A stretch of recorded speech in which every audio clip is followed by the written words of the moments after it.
Well, hello everyone. Here we are, live on the stream for the first time. Oh, good golly, good golly.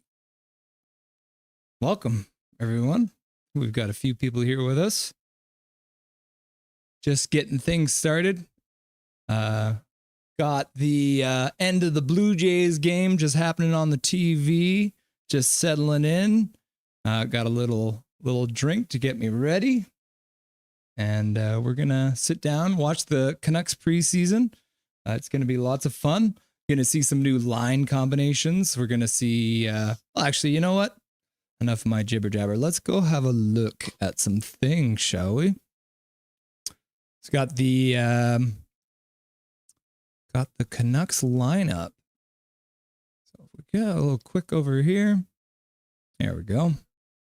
So let's go have a look here at the Canucks lineup. I know where we can find that. I'm going to head on over to the black hole that is Twitter. And we're going to find our good man, Mr. Brandon Batchelor.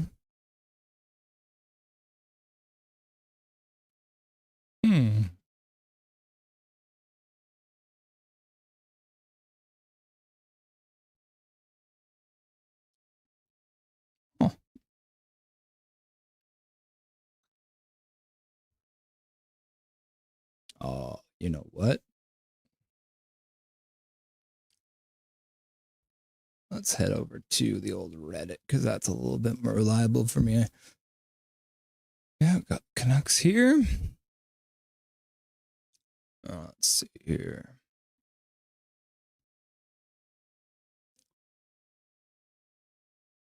Somebody's got to have posted it, right?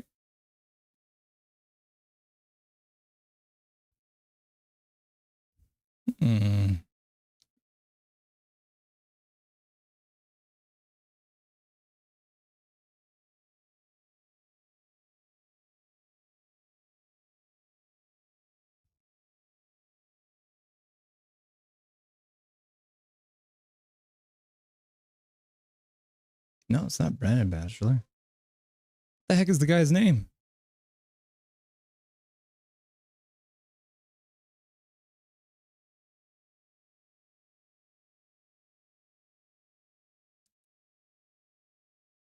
There we are.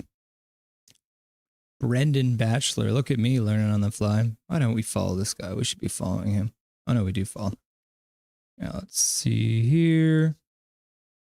Yeah, looks like we got the warm-up going down there. We've got Besser, Suter, and Leckermacki. Looks like Miller is sitting out for the evening. Rick Tocchet was speaking to the media today. He was saying that Miller came into camp probably as the third most fit person in the entire camp. So I wouldn't be surprised if they're not going to play him all that much in this preseason. Looks like we got Hoglander, Ratty, and Garland together. Sorry, Ratu.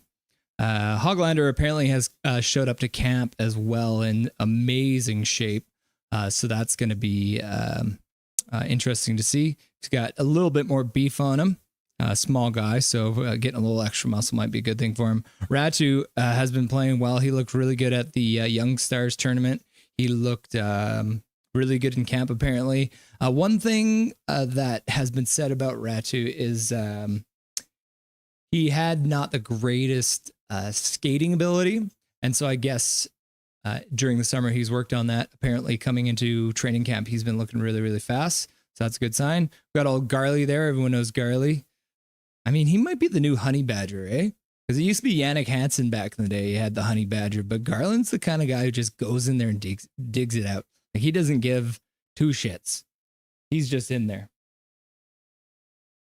Paragolfer Pro just commented, PD 2.0 going with Hronek is a big audition. Yeah, that'll be huge. I mean, apparently Taka was saying too, just Hronek working with Pettersson, really, what are we calling him? We're calling him DPD? DPD, what are we going to call him? I think DPD is probably the best one to go with. Had them paired together, and apparently Hronek was working really, really hard with him. And then just watching the Young Stars tournament as well, you see Pettersson was pissing people off. I think that's the thing is when you see a guy who goes out there and gets under the skin of the other players, if there's someone coming at Pettersson every single game he plays, that means he's doing something right. He's doing something that people don't like. And if you think about it, a lot of the time you have guys on the other teams that you really, really hate. And the moment they get on your team, suddenly you love everything they do. And I think Pettersson might have that kind of sandpaper to him. I feel like he might be able to come in and be that kind of abrasive force on the back end. And with a guy like Hronek, who's a very offensive guy, really talented, very mobile, that might be a good combination there. Willanen's going to go with Myers. Willanen has been playing most of his career down in the AHL for the Abbey Canucks. But he's got some good upside, so it'll be interesting to see him beside the tower that is the Chaos Giraffe, Mr. Myers. Paragolfer Pro.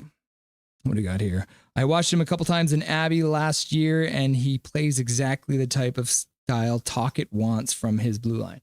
Perfect. And we all know what Tocchet wants from his blue line. He wants big, bruising bodies back there that are going to make you work for every inch, every single inch. On the third line, we got Heinen, Aman, and Carlson. Heinen, the new addition, just signed in the offseason. Local boy. We always talk here in the Vancouver Canucks fan base about wanting our local boys over the years. There's been so many. Joe Sakic, Paul Kariya, all these guys. We want them to come home. Heinen, obviously not in the same caliber as a Joe Sakic or Paul Kariya, but Heinen coming home, signing probably a sweetheart deal. Probably could have gotten a little bit more money elsewhere, but giving us that hometown discount too looks really good. We'd be playing with Aman and Carlson. We saw Aman a little bit last year. We saw Carlson a little bit last year. Obviously spending most of their time in the AHL, but both have got a little sniff of the NHL level so far. So it should be interesting to see how they line up against with Heinen on there. Ulrichsen, another really big standout, actually on the same line with Sasson. Both had a really, really good Young Stars tournament. Probably were, I could say, maybe the two best players for the young Canucks up there in Penticton. And then Sammy Blais, who has just signed a PTO. He'll be playing on that line, on that fourth line. Paragolfer Pro. It's so odd seeing the Pettersson name bar bury guys. Hope you are doing well, Russ. Dustin, lol. Thank you, Dustin. Thanks for tuning in for this very first preseason stream of your Vancouver Canucks. Always nice to talk to you, buddy. Let's see. The last we got here, we got Forbert and Freeman. Forbert, the latest addition, the second player, along with Heinen, that was signed from Boston this offseason. And then Friedman, who we know we've seen him playing on the Canucks. He filled in a little bit last year in the playoffs, but did spend most of his time in the AHL. But he is a journeyman defenseman, really easy to put into the lineup. And we've got the Artie Party. So we've got Mr. Shilovs going in net for the first game. Tocchet also mentioned during his media availability today, he's talking about the fact that he doesn't really like splitting up games 30-30. I think you might see them run full games or maybe just a single period for some of these goalies, but it'll be interesting to see how they deploy moving forward. Now, I was trying to look for the Seattle Kraken lineup earlier. I wonder if we can find it together. Let's see. Seattle Kraken in enemy territory. Yep, talking about the game.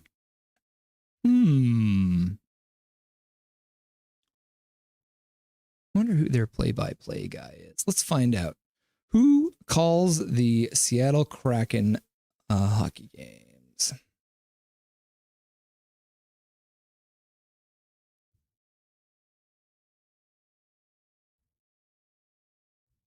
Announcer. Play-by-play announcer. John Forsland. Perfect. Do you have a Twitter, John Forsland? Let's find out.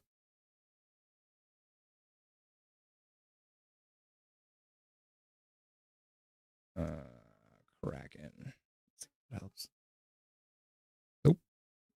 See, this is the thing. I need to stay off Twitter because I don't know how it works. Okay, here we go. Is this him? Yes, it is. Okay, he just posted this. It does not look like he posted a lineup, though. I mean, the one player that I do want to see play for the Seattle Kraken tonight, I would love to see Jared McCann. Obviously, former Vancouver Canuck. Probably somebody that we gave up on a little bit early. So it'd be interesting to see if he makes it into the lineup. Sometimes coaches will do that. And I mean, McCann always does play really good against the Canucks. Obviously, got that chip on his shoulder. Got traded away probably a little too early. And yeah, look at this guy. 28 now, 6'1", 187 pounds. Yeah, Vancouver Canucks, former team. Sad panda. Yeah, he made the roster. Can you believe that? I mean, that was a really bad year for the Canucks too, let's be honest, because that was the year that Jake Virtanen also made it. I mean, we probably shouldn't even say that guy's name. Another local boy who didn't pan out. Isn't that how it goes? We got Heinen now, and he's a local boy. But does it seem like, I'm trying to think of all the local boys that we had out on the team. Have we had anyone that actually has been really, really good? Like, who's the best BC boy that's ever played for the Canucks? What do we think? What do we think? I bet you there's a list. Let's see.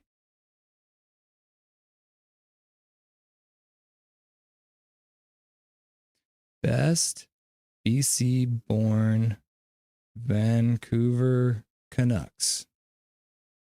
Oh my goodness. I mean, I don't spell well, so you're just going to have to deal with the fact that it's going to be messy. I'm not going to lie to you. Cliff Ronning, yeah, right off the bat. Jeff Courtnall, Brendan Morrison, yeah, how could we forget Mo? West Coast Express, Kraken, and Canucks on Sportsnet 1. So let's change the channel here and go to Sportsnet 1. Because we're at 701. There we go. Oh, and it's in 4K too. Oh, there we go. 701. We got some actual hockey on the television, ladies and gentlemen. It's a beautiful thing.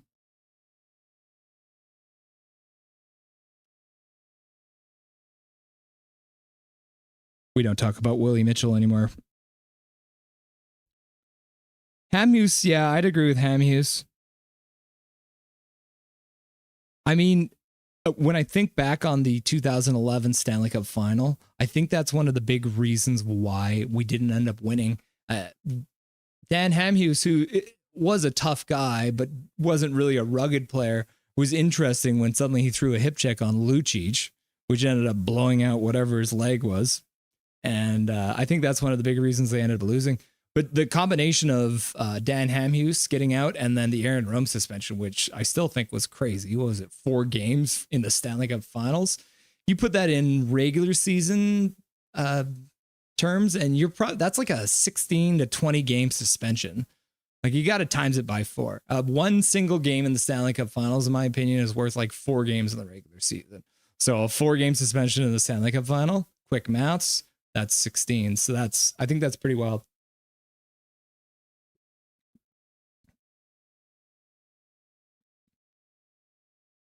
Yeah, I'm going to go with Hamhuis. Final answer. Although I do have a really soft spot in my heart for Cliff Ronning because of that 94 run.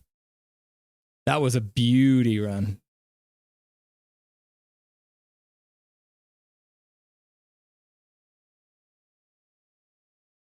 Yeah, I mean, yeah, when your dad is the head of player safety.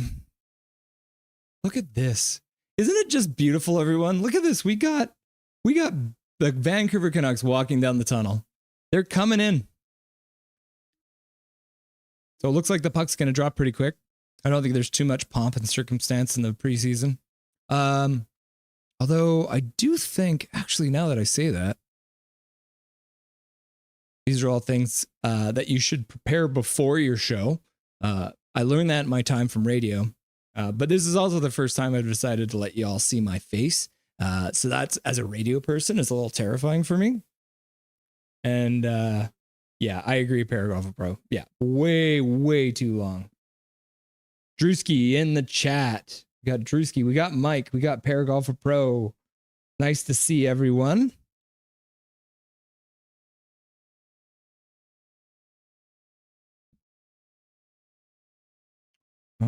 Canucks. Let's go Canucks Instagram. I think Insta. Yeah, like I said, be prepared to watch me fail at typing things. All right, let's see here. Canucks. Yeah, so it looks like Every Child Matters is coming up. Is that tonight? It is. Yeah, so they're actually doing a ceremony for Every Child Matters. Yeah.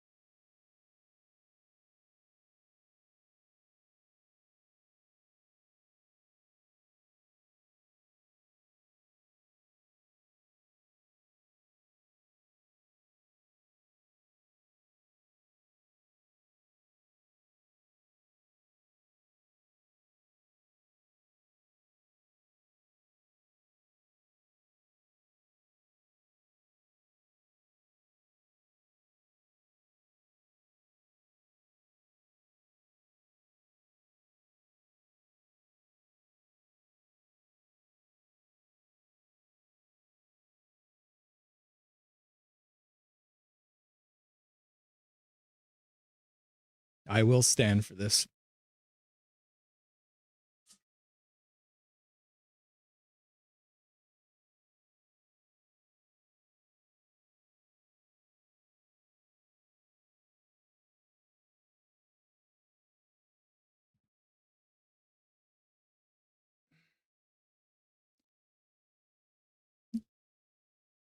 Like, obviously, when I say there's not going to be anything before the game, it's two things that are very serious. Rick the Gaudreau brothers, that's terrible.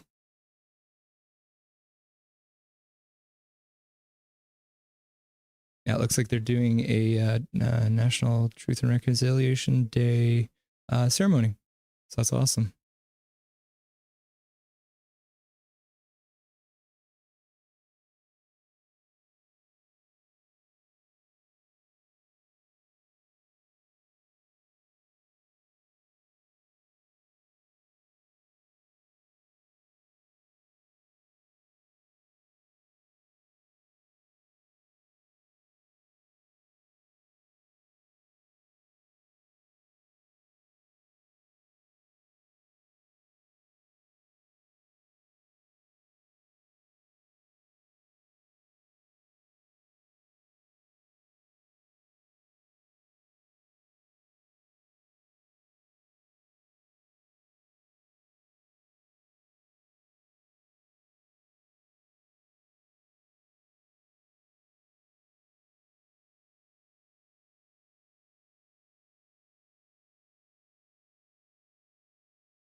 Sign up for this too.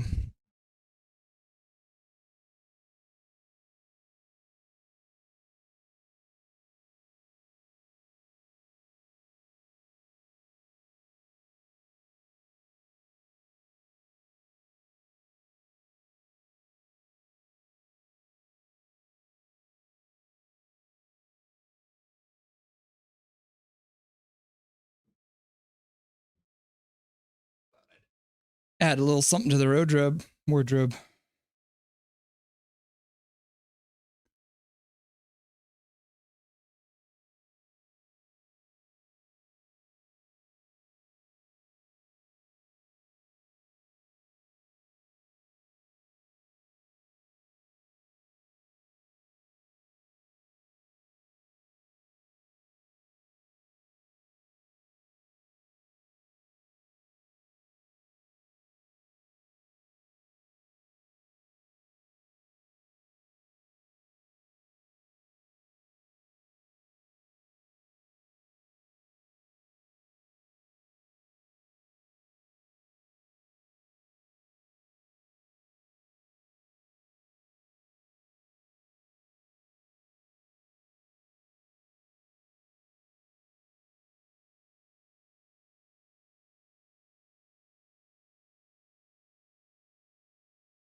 Brandon Montour, Brock Besser. Look at that hair. Look at that beautiful hair.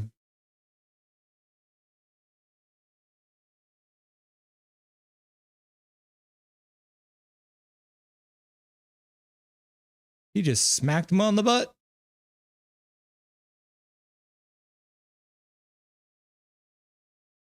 Here we go, Star Spangled Banner.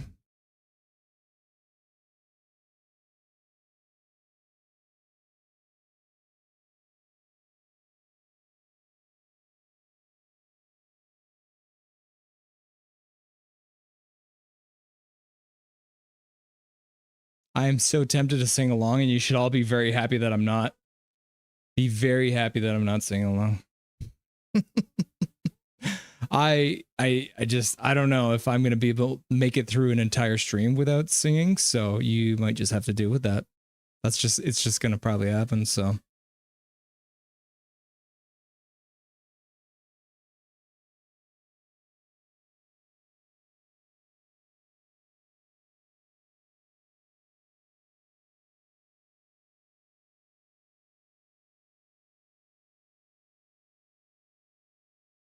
Oh, I'm not standing for the national anthems. You want me to sing? Or the land of the free and the home of the brave. I guess if I sing along, that'll help you sync me up with the game.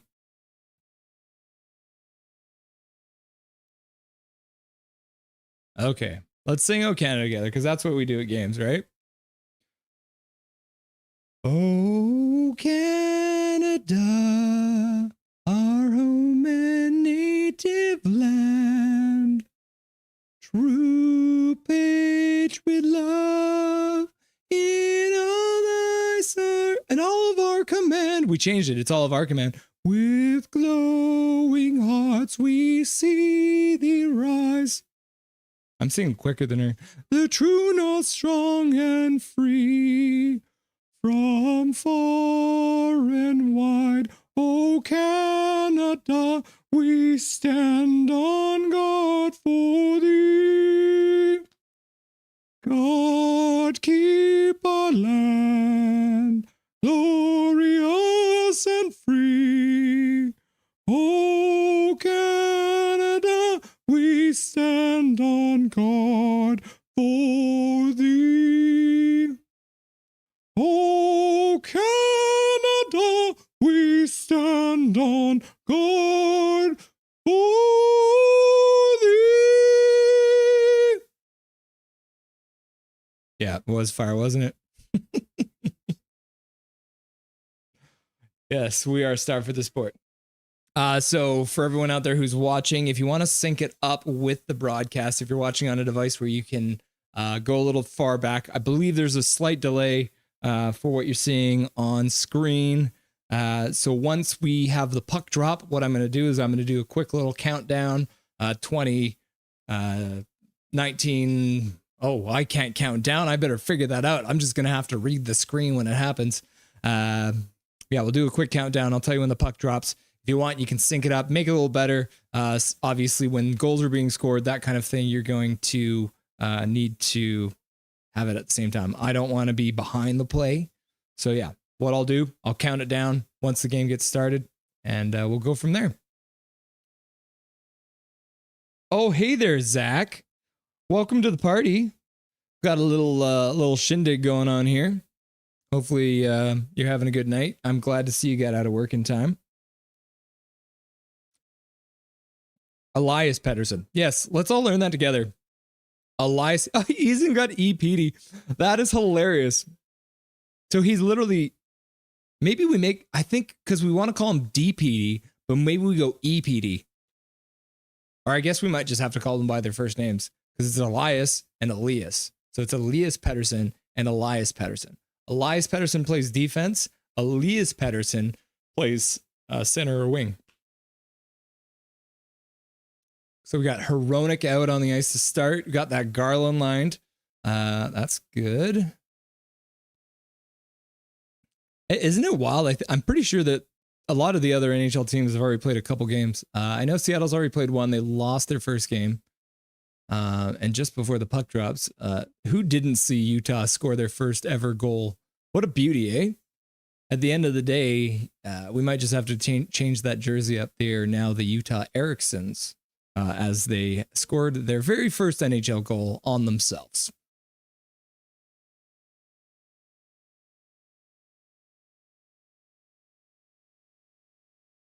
Oh, they must be having some trouble with the ice or something. Everyone, you can hear me okay? Sounds good? I've got my earbud in just to monitor. But I might take it out, you never know. As long as you guys can hear me okay. 19, 53, 52, 51, 50, 49, 48, 47. There we go. There's your sync.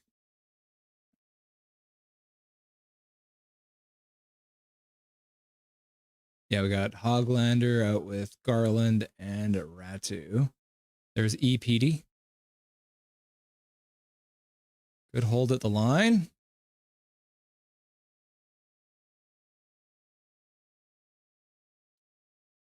Oh, yeah. Tyler Myers coming on for the change, going immediately to pinch for the puck. They're getting a full change on right here. If they can keep the puck down low, then you got a full fresh line against this line. I mean, it hasn't been too long into the game, so it's not too crazy. But this can be a huge advantage.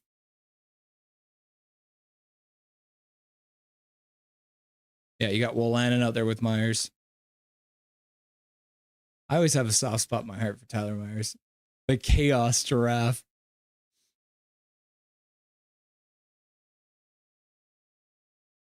Blocked. Oh, Wolanin just got dumped.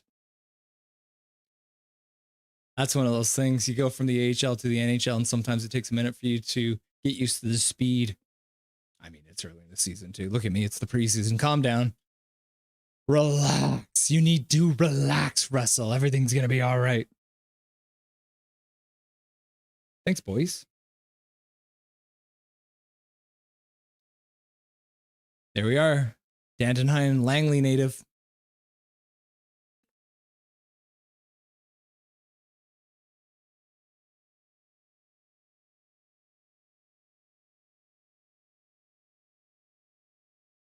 Okay, let's see. Did they already show the Seattle lineup?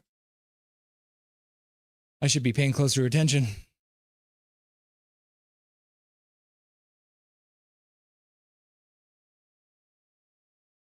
Forbert wearing number 27. Nice soft dump, getting out of the zone, but didn't ice it.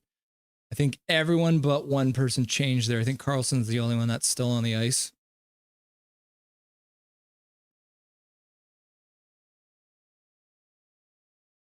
So we should update that, eh? Go first period. There we go.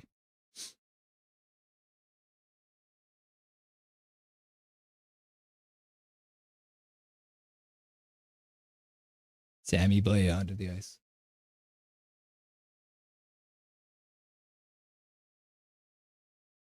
Got Hronek and EPD out again.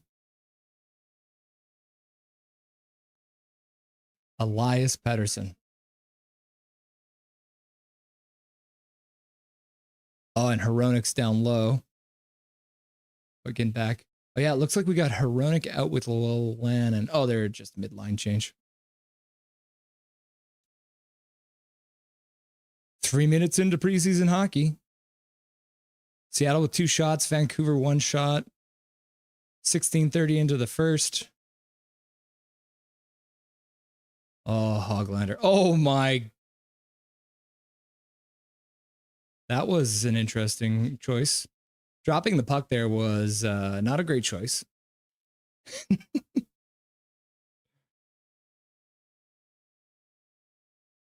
Myers finally plays well. It only took 2.5 Hall of Famers to teach him. Yep.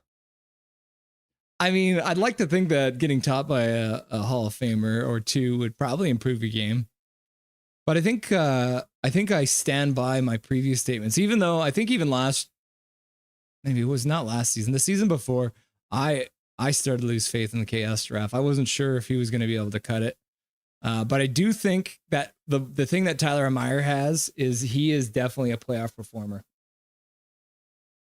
I feel like in the playoffs, a lot of the penalties that he ends up taking in the regular season don't get called in the regular season. So it's one of those things where I almost think that he's built for the playoffs. So even if he's taking a little bit of ticky-tacky stuff during the regular season, once it hits the playoffs, you want that kind of grit. You want that meanness on your back end.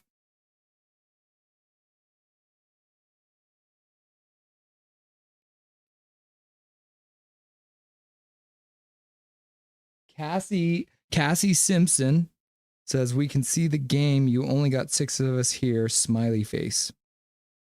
That is true. Got 6 people in the chat. 6 people.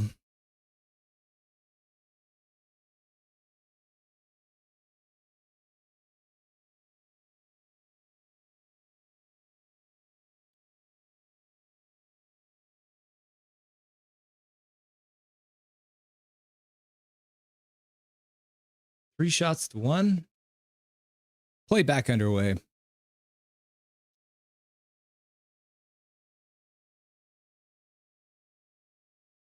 Verona can EPD out again.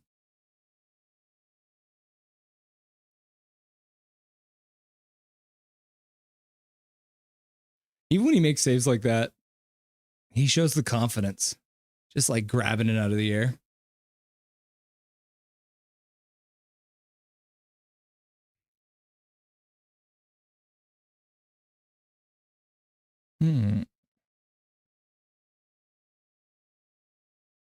Yeah, that is true.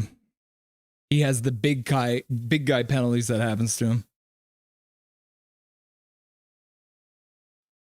I mean, that's the thing. You run into a smaller guy, they end up on their butt. And then you get the call. And if you were 6 inches shorter, you'd probably be fine.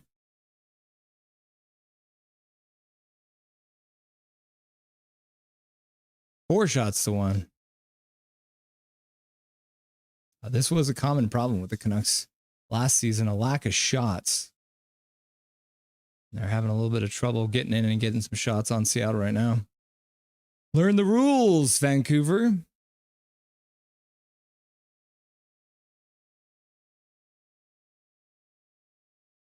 Oh, can you hear that? It's like the greatest hockey song of all time. Y'all ready for this?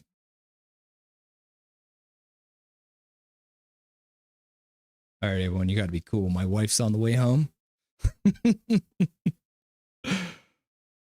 Be cool, all right? Maybe I'll introduce you to her when she gets here.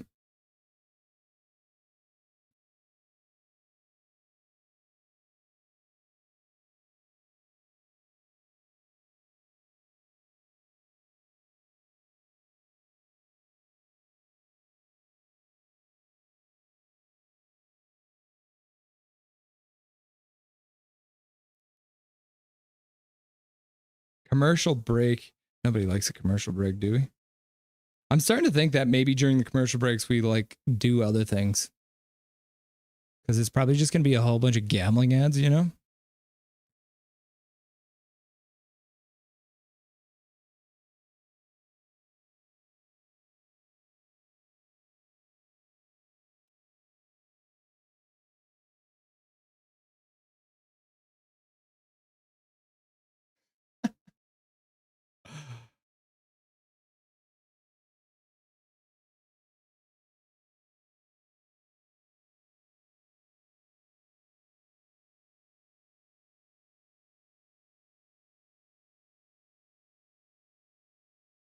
Ooh.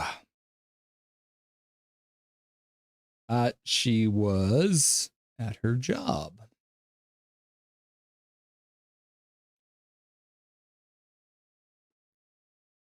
I can't imagine doing that job. Dealing with children all day. Dealing with children all day.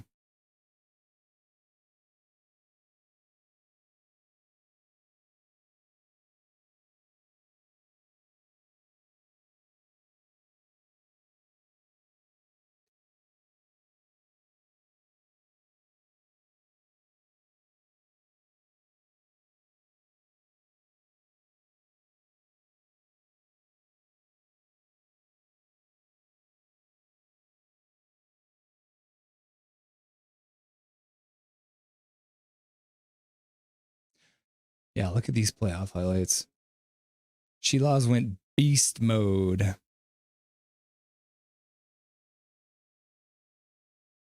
Back into the action after a commercial break.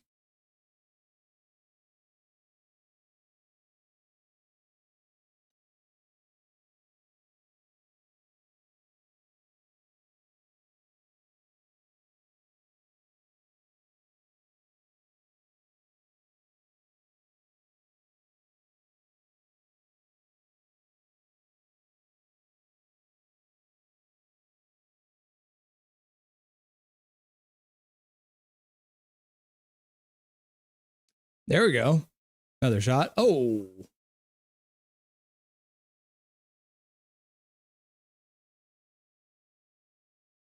Having a little chat. Catching up, boys. How was your off season?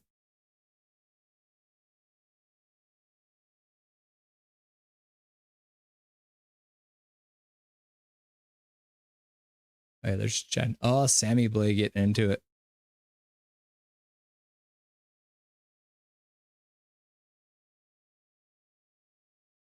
That's always fun.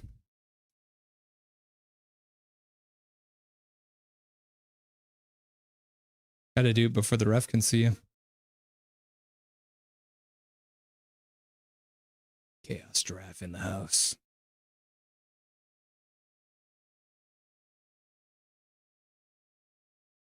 Icing again. Learn the rules. Don't they know they're not allowed to do that?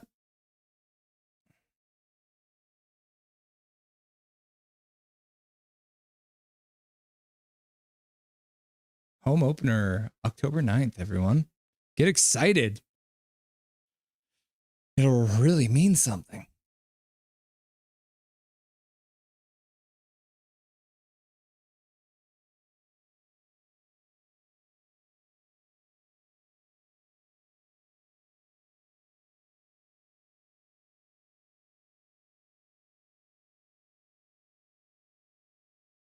Playing in Abbotsford tomorrow.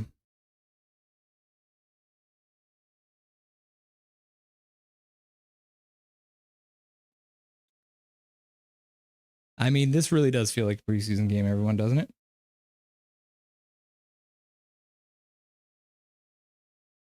Yeah, it'll get easier as things go. Definitely get easier as things go. Oh, yeah. I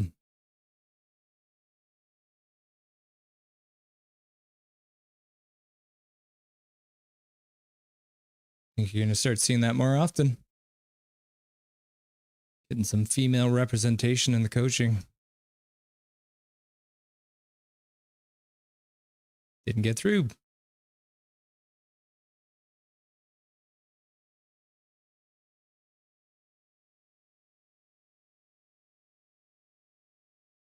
Rings the puck around. Is it going to be icing? Oh, it's an icing call. No, it wasn't. Another soft play at the blue line. Talkett's not going to like that.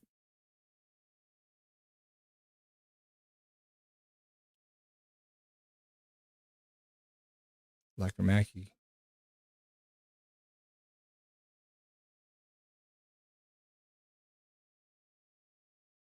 Imagine what that's like for Heinen. Playing on your hometown team. That'd be wild. We get if we get Heinen and Baines in the lineup, you got Langley and Surrey being represented there. Oh, trying to slide it through. Oh, just wide.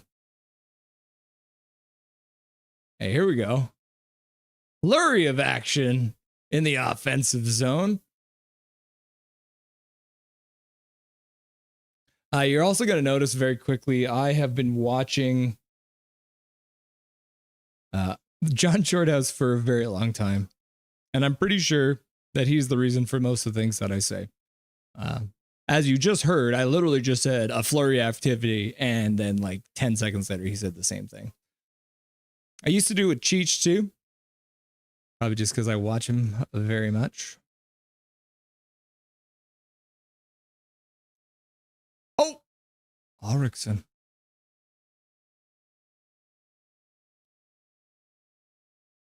got a size advantage.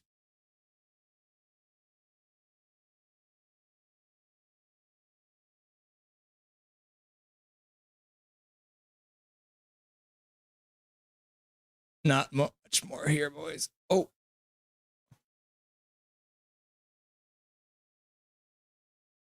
Yeah, that was kind of weird. It's like that when you're in a schoolyard scrap and he's not very tough, and then all of a sudden his buddies are there holding you back, and suddenly he's a tough guy. I'm not saying the refs are his friends, but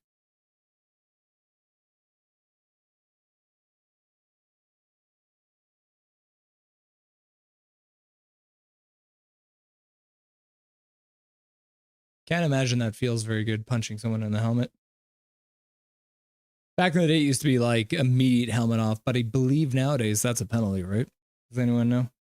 Is that a penalty if you take your helmet off?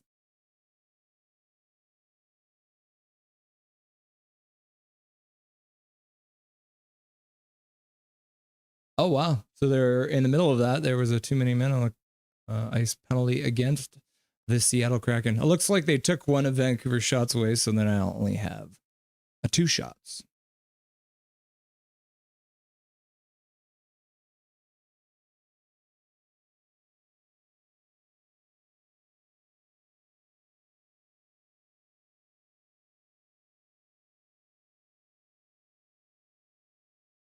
We get our first look at the Vancouver Canucks power play.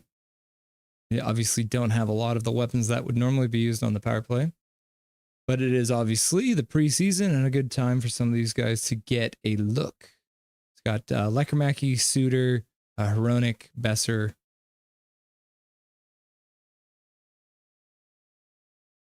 And Heinen? Is that Heinen?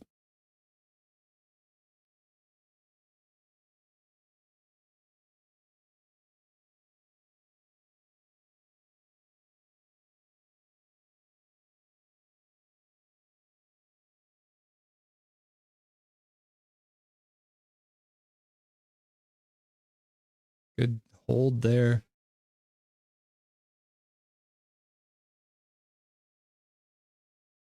Yeah, looking for a little slap pass there. Sedin style. I like a Sedin trademark.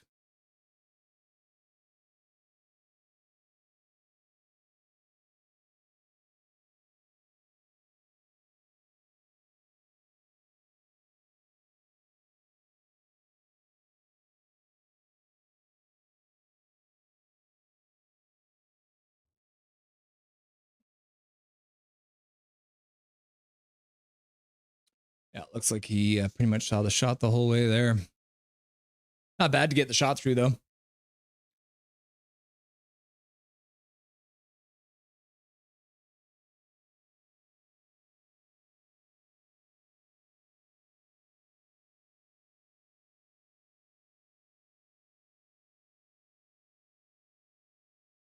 Yeah, that's what I'm going to say. I thought there was someone in front. Besser looked like he slid out of the way just before the shot got there.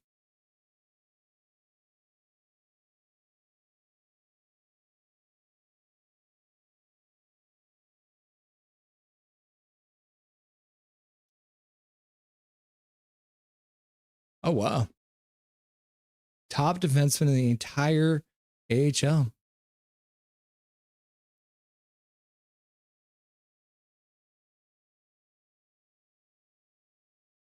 Puck out of the zone. Hoglander, Carlson, Garland.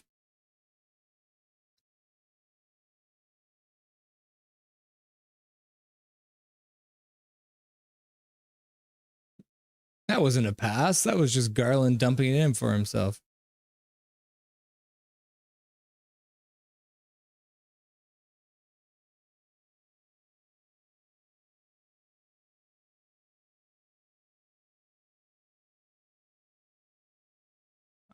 All I want is Hoglander to score a power play goal.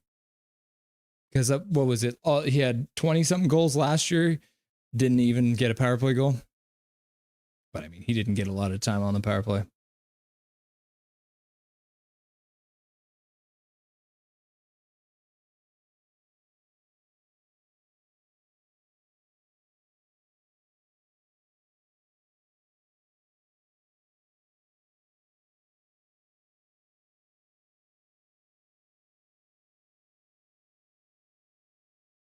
Yeah, Seattle is definitely clogging up the middle of the ice.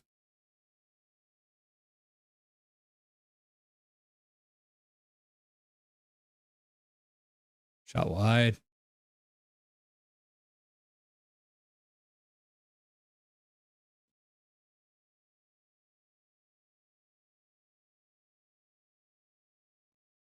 It's a little soft dump.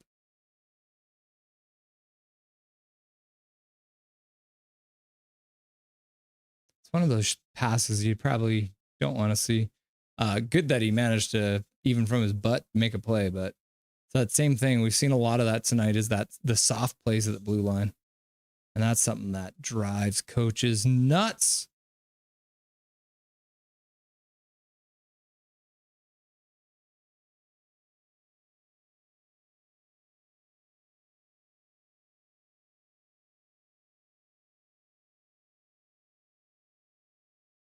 Off balance, Hronik.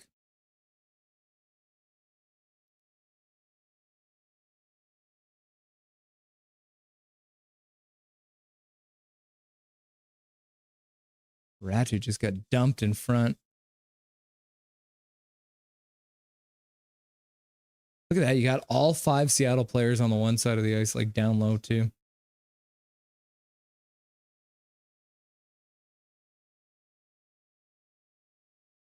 Oh, drop pass for Latu. It's another one of those soft plays at the blue line. A drop pass. I wonder what Tocchet's going to talk to his team about.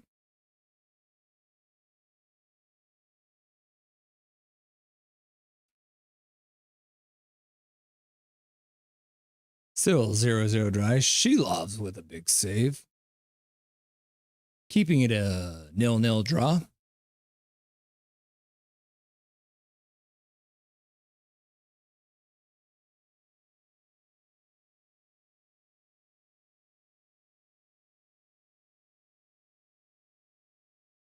Yeah, I mean, that's not a good sign either. Your 3 best chances come off 3 turnovers. Just hit the 6-minute mark of the first period. Shots 5-5. Myers with a bomb. High and wide. 95 miles an hour. Well.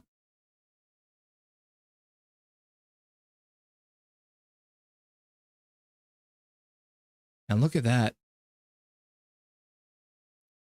I think that's the thing right now. You got to look at getting that puck up high, spreading that Seattle team out, and then putting it back down low or getting a shot. But we got to get traffic in front. Look, watch next time the Canucks go into the zone. The Seattle Kraken are all down below the hash marks, like all 5 of them.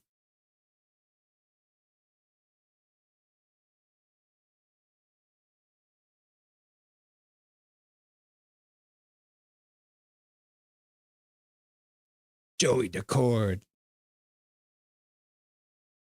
Joey Decord's got to be French, right?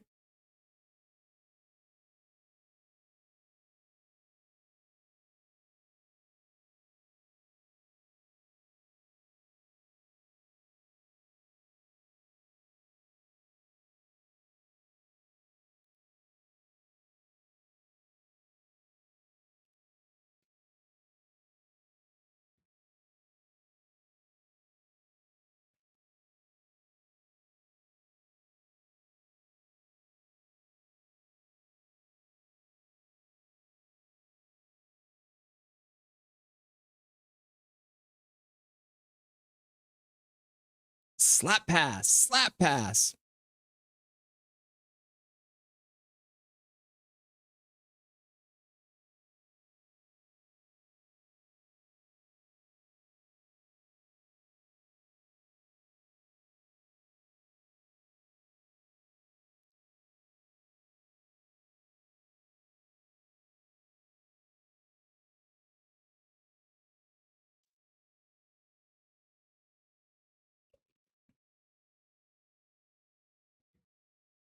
Joey Decord standing strong. Yeah, that's what we're looking at. The defensive structure of Seattle has been very tight. It is that collapse style defense. Getting down low. Be interesting to see if they can keep that up. I mean, again, first game of the preseason. Looking pretty ugly out there on both sides.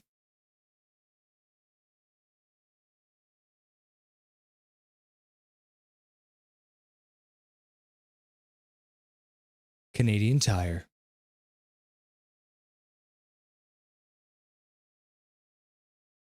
Anytime, anywhere with Canada's Garage.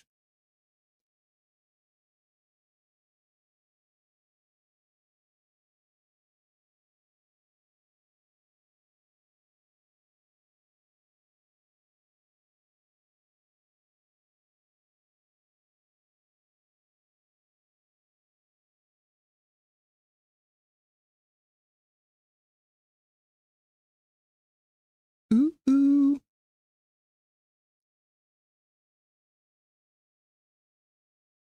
Didn't know Trevor Linden was working the bar. Just hanging out back there.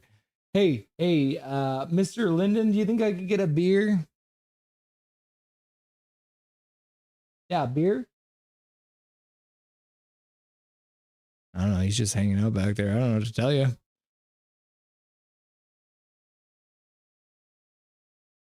Yeah. Think about that. Brock Besser misses game 7. If you have game 7 again and Brock Besser doesn't have the blood clot issue, are we thinking that the Canucks take that game? Because there was definitely a step down in the play they had against the Edmonton Oilers in the last couple games, but I still feel like that game was so close. Although, I mean, the score doesn't really reflect the play. The Canucks kind of scored a couple late.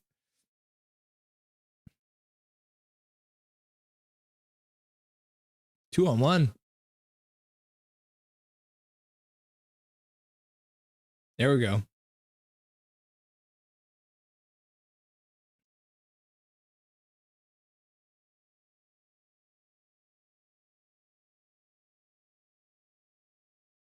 Oh, that's a tic-tac-toe in a preseason hockey game.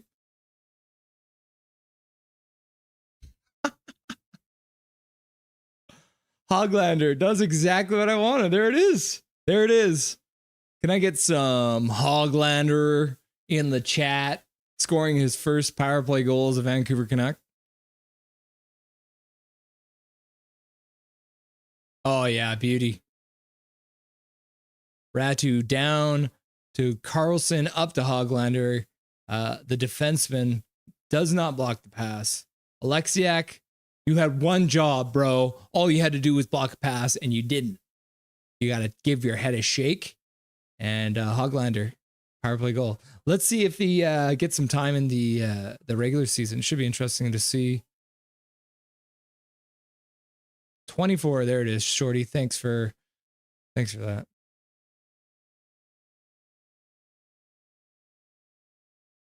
Ooh, low hit.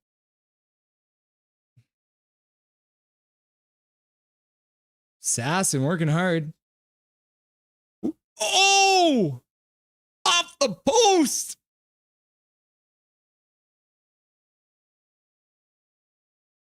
I mean, if you're on a PTO, or is Sammy Blay on a PTO? Is Dustin still in the chat? He's the one with all the information. Sammy Blay winning the Stanley Cup with your St. Louis Blues.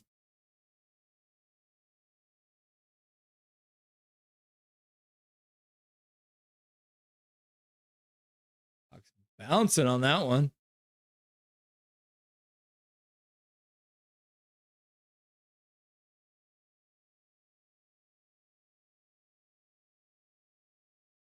Oregon, the Burakovsky sends one to nobody.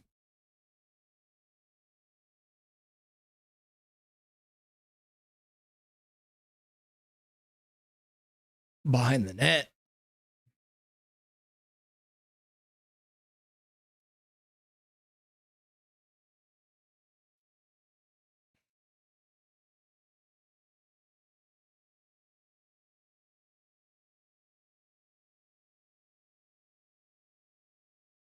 Sammy Blay.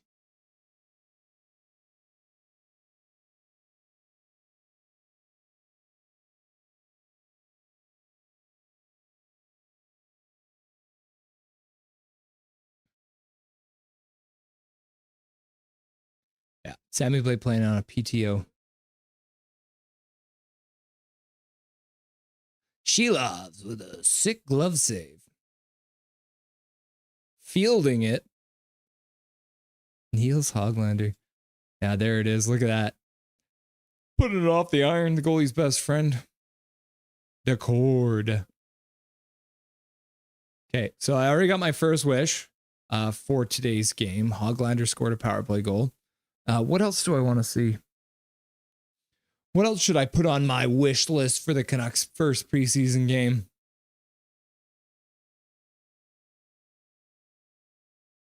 Hey, Dobby.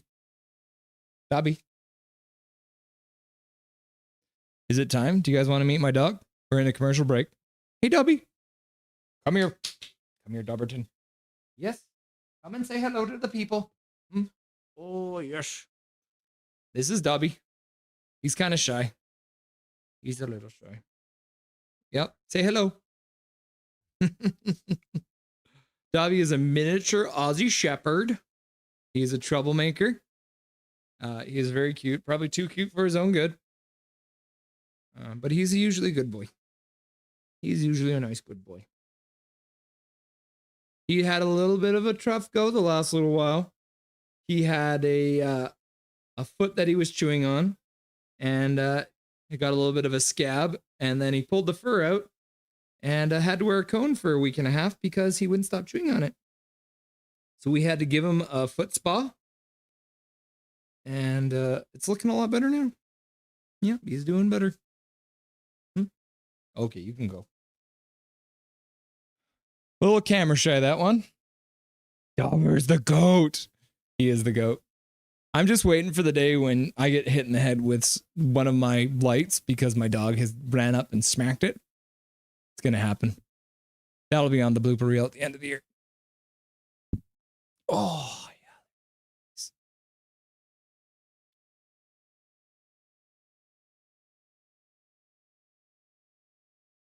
Minute 20 to go.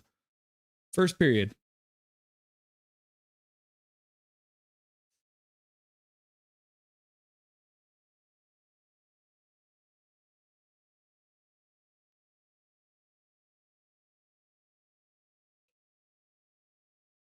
One minute left.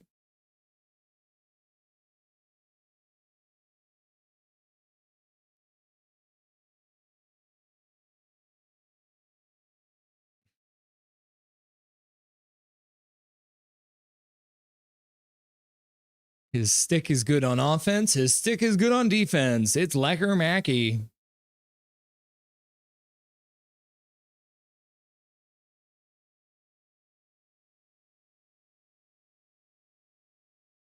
Rip the dreaded cone. Yeah, he is not a fan of the cone. Right, Dobby?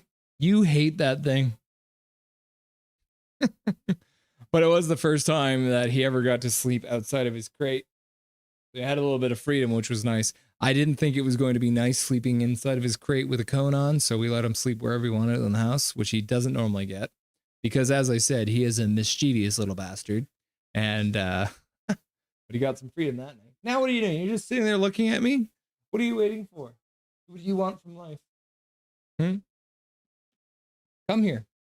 You're just gonna sit there and stare at me. Come and join. Yep, come here. Oh, yes. Yes, that's a good boy.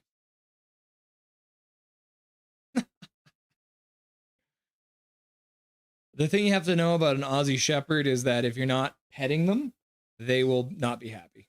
So you have to just constantly pet them. End of the first period. Oh, yeah. Snap. Look at me. This is why we need to do preseason. Got to make sure that we're updating this proper. Your Vancouver Canucks taking the lead. First intermission. My dog is currently licking my arm. Is there spell check in this thing? I don't know how do you spell intermission? Intermission.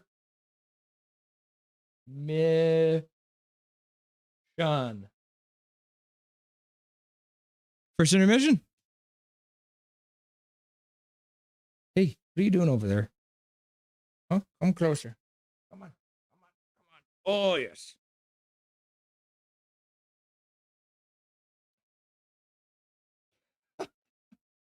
Sometimes he will watch the Canucks game if there's something exciting happening on the television.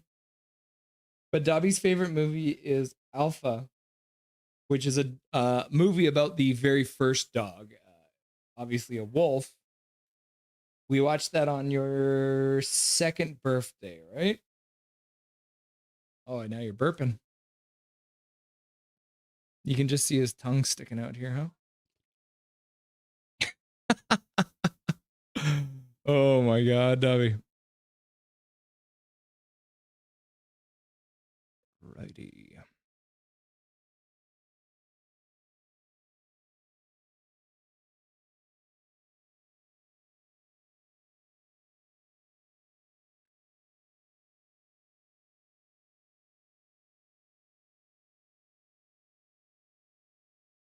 Okay, kids.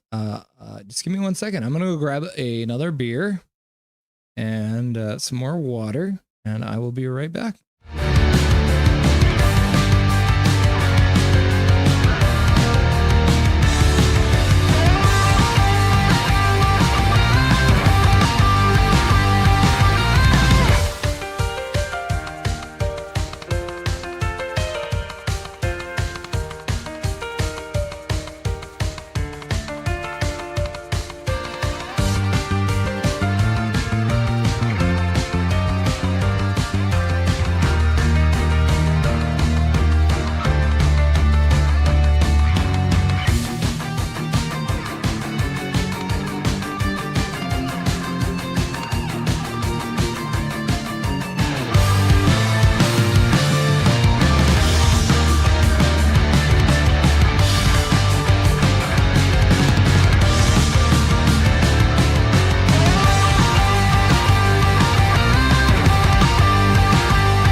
Oh, just like that, we're back. Didn't take long. Trevor Linden didn't get me a beer because he's over there slacking off. I don't know what he. I mean, I don't blame him. At the end of the day, it's Trevor Linden. He can do whatever the hell he wants. Let's be honest. You do your thing back there, man. I hope you're enjoying yourself. Look at that beautiful smile.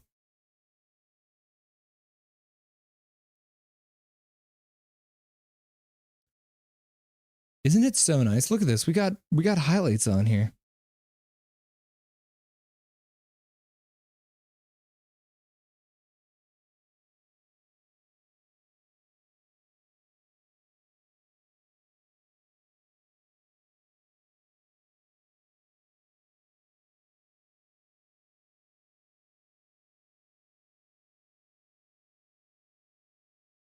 I wanted to check something here. Actually, let's go over to our browser again. Yes, I was looking up Sammy Blais. As we saw, he signed a PTO.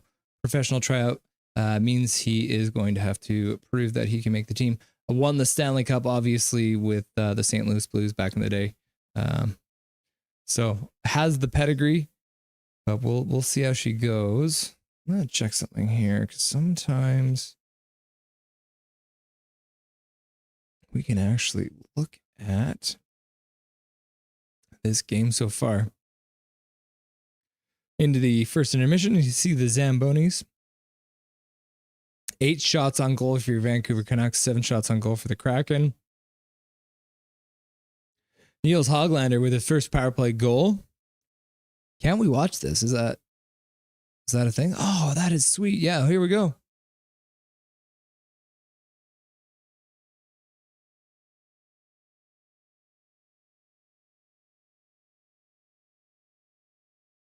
Oh, beauty.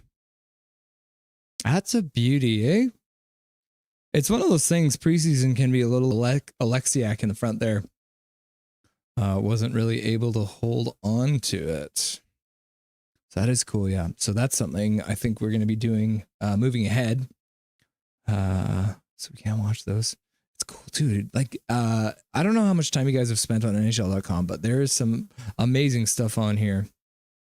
You got all your stats. Let's see, I'll make this smaller again for you kids. Let's see the whole shebang here. There we go. That's a better look for you. Let's have a look here. Just a little quick review. As we said, 7 shots for Seattle, 8 shots for Vancouver. I feel like Vancouver did have higher quality chances. And as they talked about a little bit there, it seemed like a lot of the chances for Seattle did come off of the...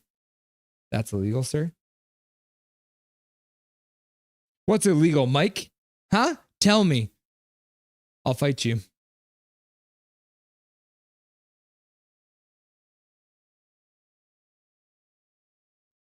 It's on the internet, Mike.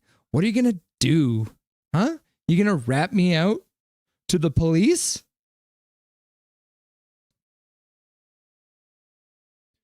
So let's go back to this. Sorry, I'm getting distracted. 53% face-off percentage for the Seattle Kraken. Got a 46% for the Vancouver Canucks. 50% on the power play. Look at that. Got Edmonton Oilers numbers there. 50% on the power play. We got 5 penalty minutes for the Canucks. That was just the fight. 12 hits for your Seattle Kraken. 10 hits for your Vancouver Canucks. I'm saying your for everyone. I don't know why I'm doing that, but it's happening. Block shots, only 2 for the Canucks, 6 for the Kraken. Giveaways, 4 for the Kraken, 5 for the Canucks. And then we got the takeaways. We got 3 for your Seattle Kraken and 4 for your Vancouver Canucks. So it looks like giveaways, takeaways, the Canucks are a -1, and so are the Seattle Kraken. So apparently we're just giving it away. Oh, very cool too. Yeah, you got your season series here.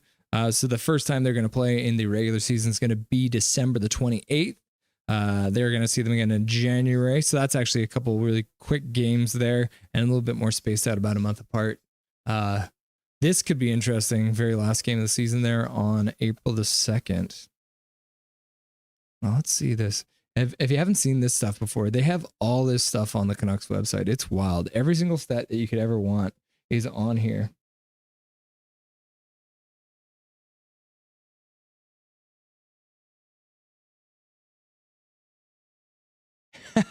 Yes, Mike. If yeah. I'm old school.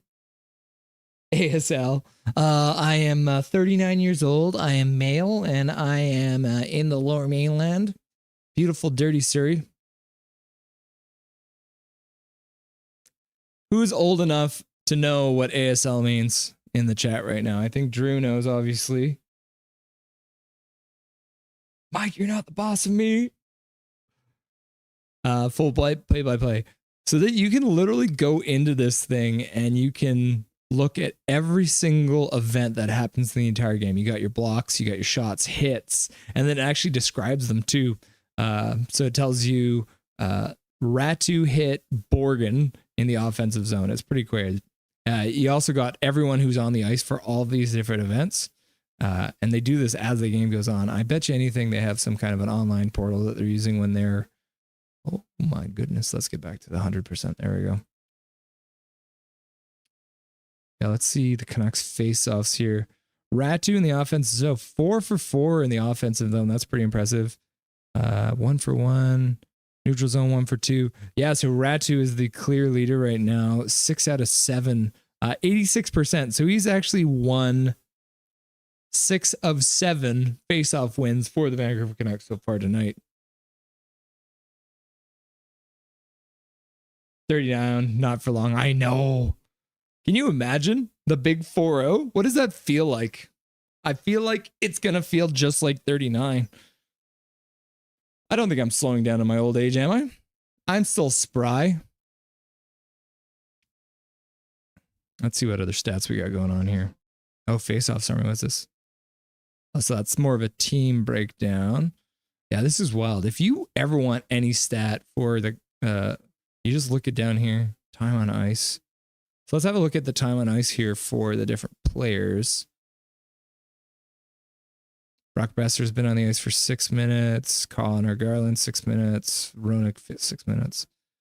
Heinen's got about 4:30. Yeah, if you're looking down here, there's not 7 minutes for Suter, so he's the highest so far. EPD 6 minutes. Forbert. Oh, look at, so the fourth line didn't get as much time. They're the only line. Every other line is pretty similar, around 5-6 minutes. And then you're looking at the fourth line, Arvidsson only at 2:52. Yeah, Ratu's about 5. Yeah. So Sasson again, fourth line. He's got 4 minutes. Sammy Blais, 5 minutes. 8 minutes for Willanen. So he's got the most out of all the Canucks.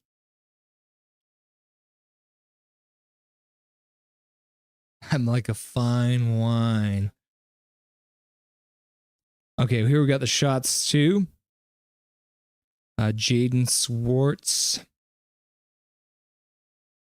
Yeah, it looks like the shots are pretty spread out. Now Carlson's the only one with 2 shots.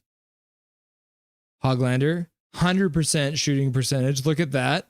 He has 1 shot and 1 goal through the preseason. 100% shooting percentage. 2P, 2 goal. 2P, 2 goal.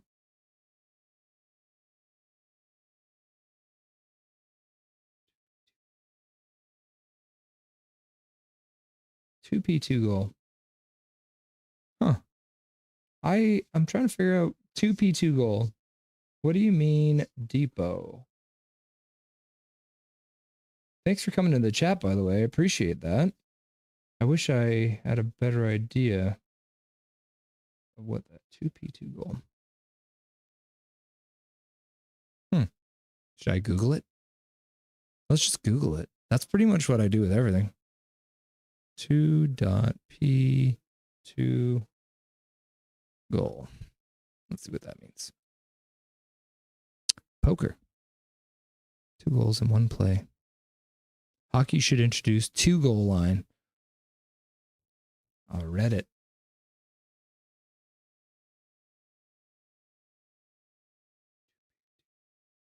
Oh, it's all good. No, I'm just sorry that what's your question? You say you're from, is it from Turkey? Turkish. I am from Turkish. Let's find out where Turkish is.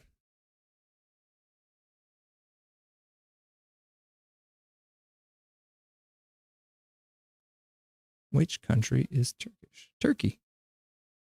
Ah, you're from Turkey. Interesting. Do you get much hockey coverage out there in Turkey? Or is this something you've just kind of stumbled on YouTube? Be pretty interesting to find that out.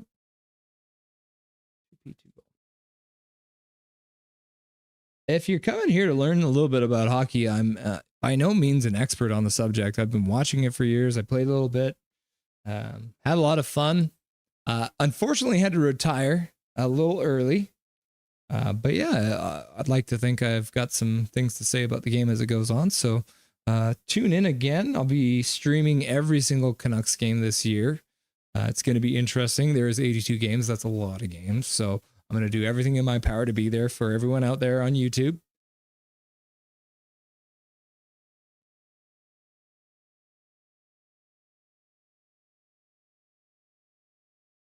Will there be 2 goals in the in the second period. I would like there to be 2 goals in the second period. A 1-0 game.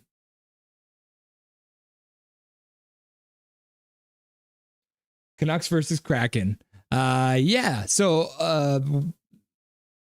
I think for hockey, you can score as many goals as you want in the allotted time. So you could score 4 goals in the second period. Second period is 20 minutes, so any amount of goals that you can score in that. So the Canucks are the Vancouver Canucks. They're out of BC, Canada. Seattle Kraken, they're out of Washington in the United States, just south. So it's actually the first time that the Vancouver Canucks have a true rival based on geography. Welcome to the channel, Kevin's YouTube channel. Guess that's my cousin. Hey, cousin. Welcome to the chat. Nice to have you here. How are your Calgary Flames doing so far this year? Let's have a little look here at the scores. Are your Calgary Flames playing tonight? They are not playing tonight. The Flames. Oh, the Flames beating up on the Edmonton Oilers, Battle of Alberta in the preseason. 6-3 last night.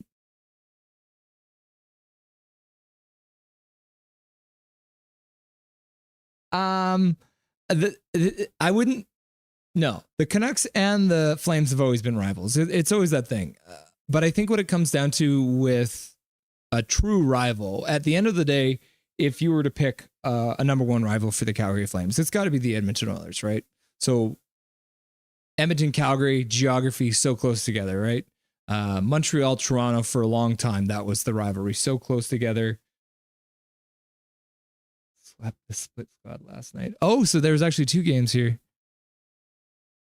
Oh yeah, look at that. Oh, that is wild. So you outscored them 12-4. But look at this. The Oilers had 47 shots on goal. Who was in net for you? Okay, we're about to get started with the second period. I should stop talking about the Calgary Flames.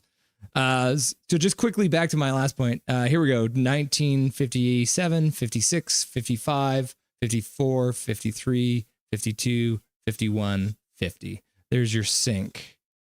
Let's just quickly see here. Yeah, Cooley. What a surprise there. He's the number one star for the night. All right, let's get back into the game. Flames are going to win the cup in 2025. I mean, I'm a Canucks fan, but at the same time, how long has it been since we've seen the cup in Canada?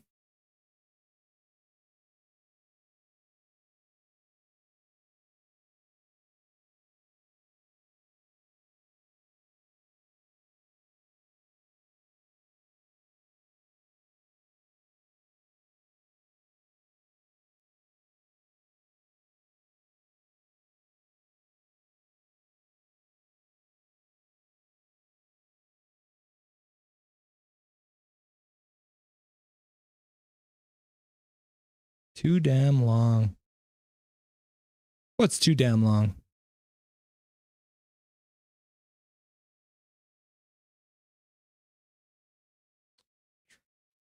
Oh, look at that, everyone. The wife is arriving home. Everyone be cool, okay? Be cool.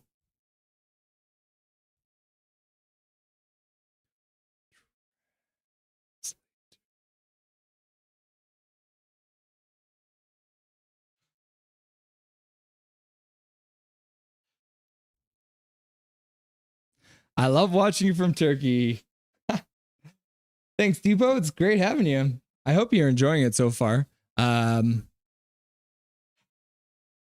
don't know if you can probably find the stream somewhere online. I know that tomorrow night's game, if you're interested, Depot, they're actually probably going to be streaming on Canucks.com, which is the Canucks website. So you're actually going to be able to watch that game from wherever you're at, including probably Turkey. But I guess there could be some kind of a regional restriction, but let's all cross our fingers. Mr. Depot, maybe we can get a Canucks game live in Turkey.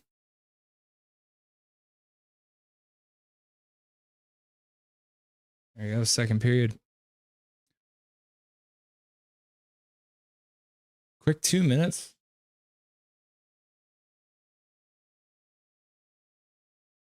Hello, Crystal. You can talk. They can't hear you anyways. Unless you're sitting right beside me.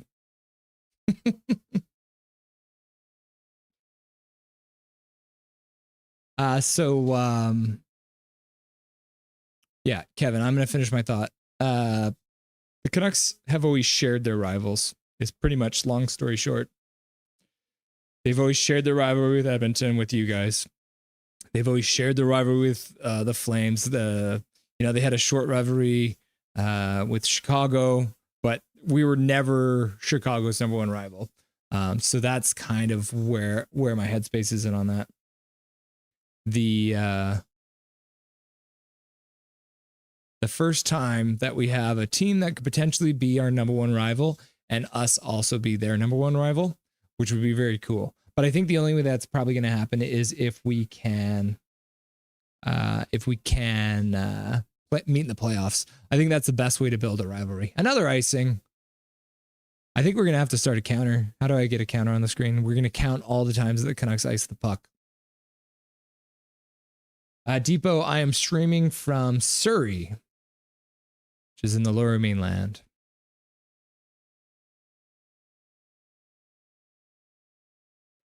Some people call it slurry.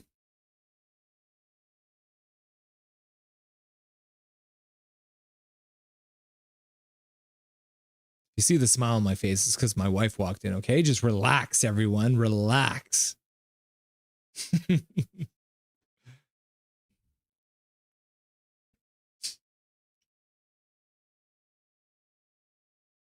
Yeah, absolutely. You meet yourselves, each other in the playoffs, and you saw that like back when we were playing the Blackhawks, essentially every single playoffs, that was intense.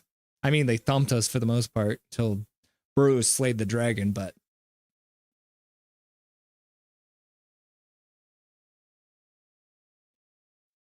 I will quite often be removing my dog's fur from my mouth because he's an Aussie Shepherd and it is everywhere.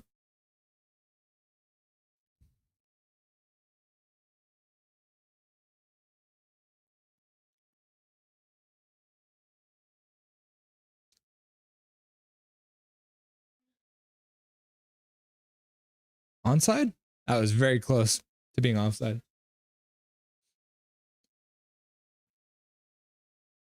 So notice that I don't know if you guys saw that. Oh wait, I'll watch the game. I'm just chatting.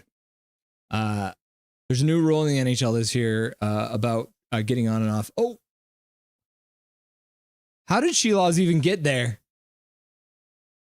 Am I the only one who think he transported? I think he transported to make that save. He is the king of Latvia, so.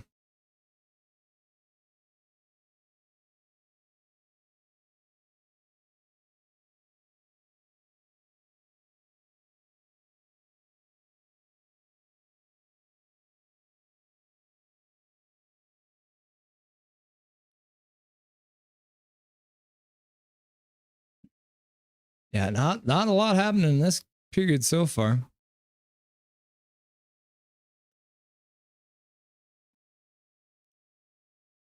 Good stick by Wolanin. Oh. He passed it to his feet.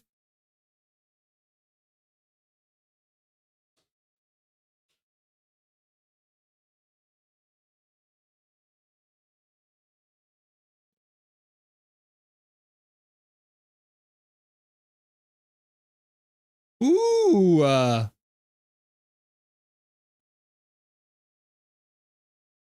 Yeah, showing that speed going to the front of the net. The defender had no choice but to get a stick on him.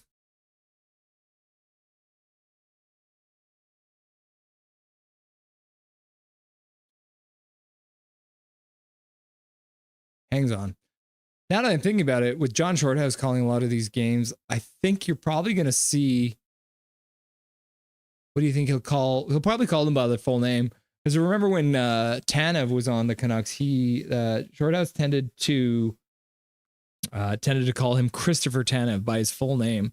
So that might be an option for him to call him Elias Pettersson and Elias Pettersson.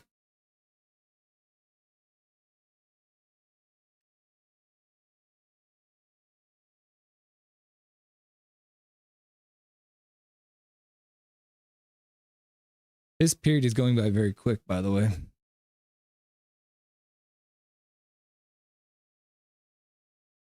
Tuesday the 24th.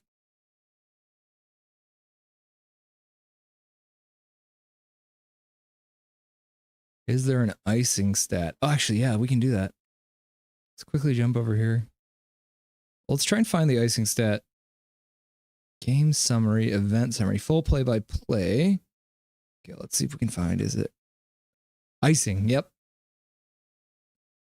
Oh, does it not say who iced it, though? Let's see. It says there's only 3 icing. I don't believe that. Huh. I must be seeing things. I must be losing my mind. I don't think you guys know how much of a distraction my dog is. She's just always there staring at me.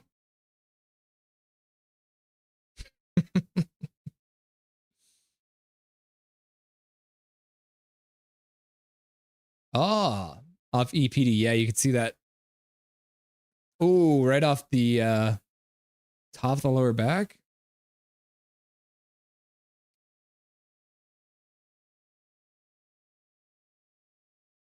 Yeah, going hard to the front of the net makes good things happen.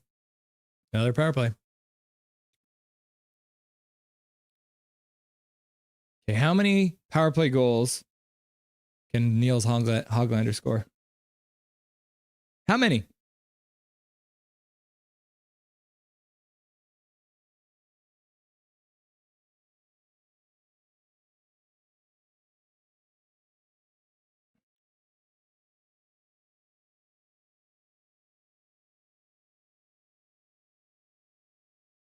All the way down the ice.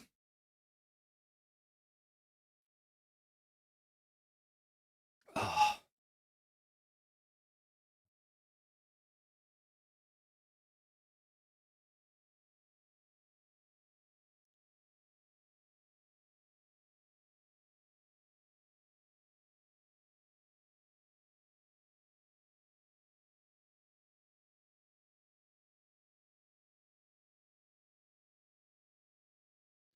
Covering up the puck. Why weren't there 2 more goals in this period?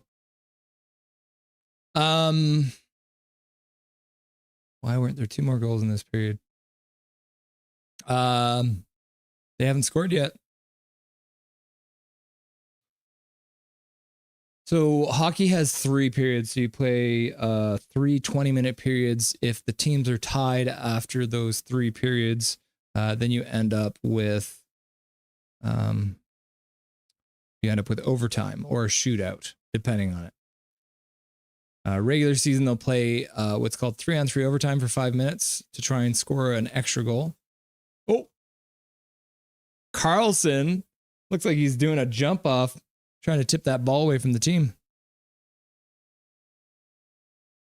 Yeah, so Depot, there wasn't 2 goals. Why weren't there 2 more goals in this period? Because they got to score them. Yeah, there is no... They don't move on when they score goals. They only move on when the time is up. So 12:50 left in the second period. They still got a chance to score some goals. So let's hope we get that. Oh, yeah. Okay. Yeah. I heard it. You can talk. You don't have to be quiet. I've set it up so that you don't have to worry about it. Yeah. Ooh. Hoglander looking for his second power play goal of the game. Let's see here. Depot, I'm going to try and look something up here for you. Let's go back to the NHL.com. We'll click on the Canucks here versus the Seattle Kraken. Yeah, so you can see here on the side here, you got first, second, and third period. So we got 3 periods to play. So just the first 1 goal in that period.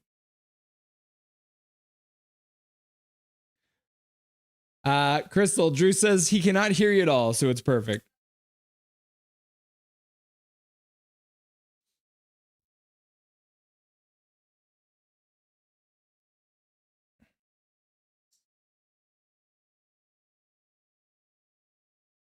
Thank goodness for Google Translate.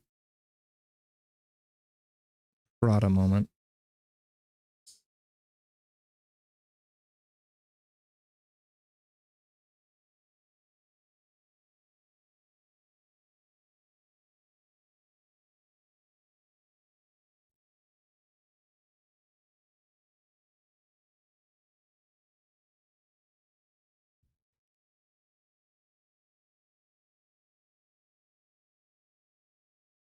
One for 3. Look at that. They started the year off and they had a 50% power play percentage. And now it's down to 33.3 repeating. That is a huge drop off and they need to address that immediately. That's another icing. Learn the rules, Vancouver. I told you, learn the rules.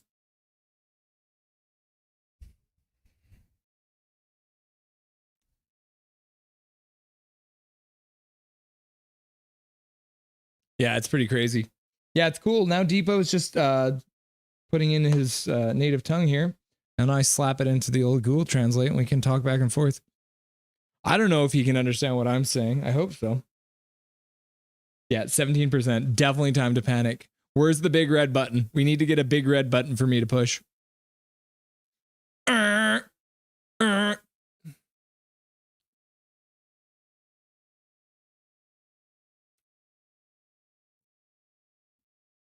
Garland out on the ice. 11-11 left in the second period. Just a bunch of messes happening down there in the corner. It looks more like rugby out there than hockey right now.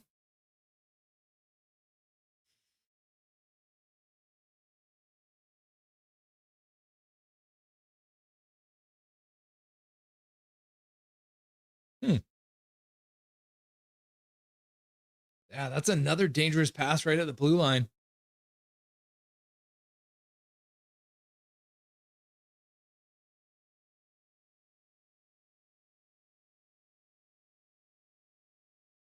On whom? We'll let him tell us. I think it's Seattle again.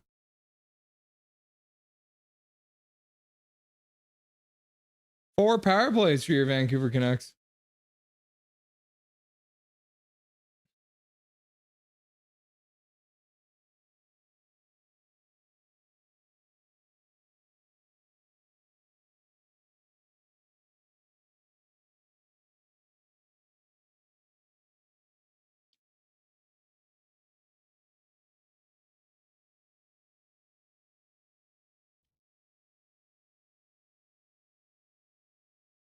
Try to watch. They almost went down. Can you imagine they go down 5-on-3? Oh, hello, Hronik and Tanev having a quick chat. Tanev is talking with everyone. What is he so upset about? Tanev is mad, bro. You mad, bro?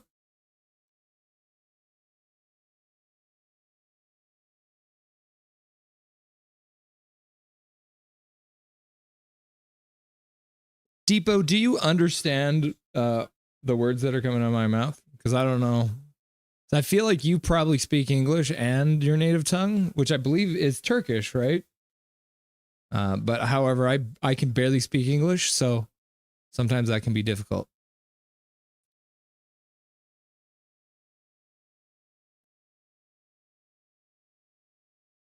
There we go. Enter the zone. Oh, that was a quick one right to the front of the net. Lackermackie. Heinen couldn't quite corral the puck.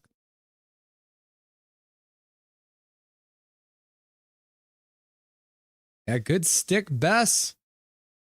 Using the stick on the offense, look, using the stick on the defense.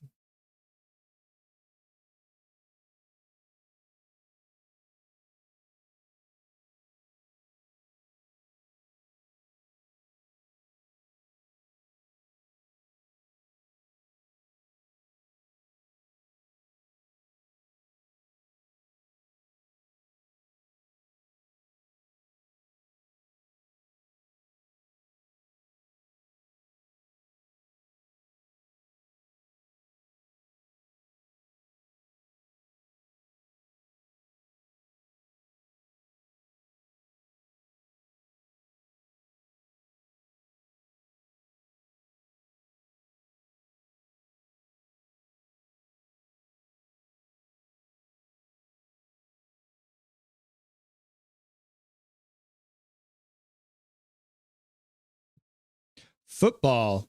So I'm all since I'm from Canada, I have to ask. I'm assuming you mean football, which is the round ball, which is soccer, to me. But it is the beautiful game, right? Football.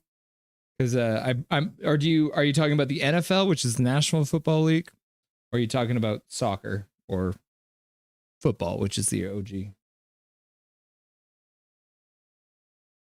Blacker Mackie with the little push there.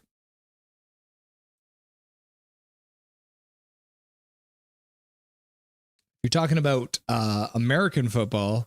I am a 49ers fan.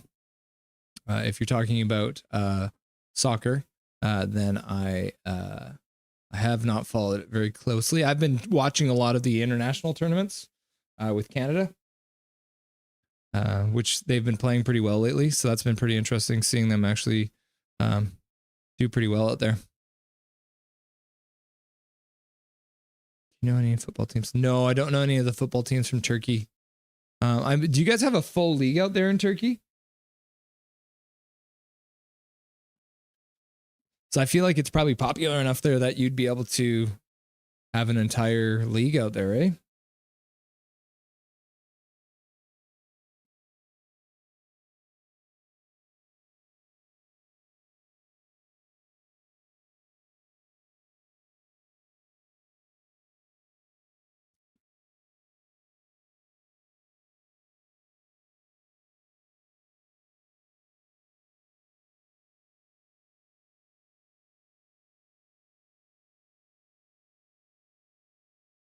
Boys have been out there a little while.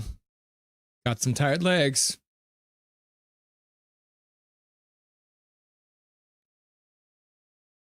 Man, she loves looking real good. Because he even looked good at the just little practice they had. Well, let's have a look. Turkish football teams.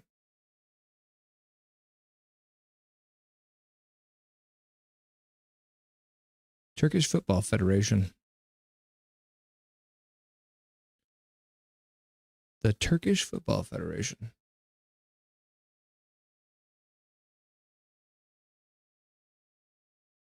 Does this look familiar?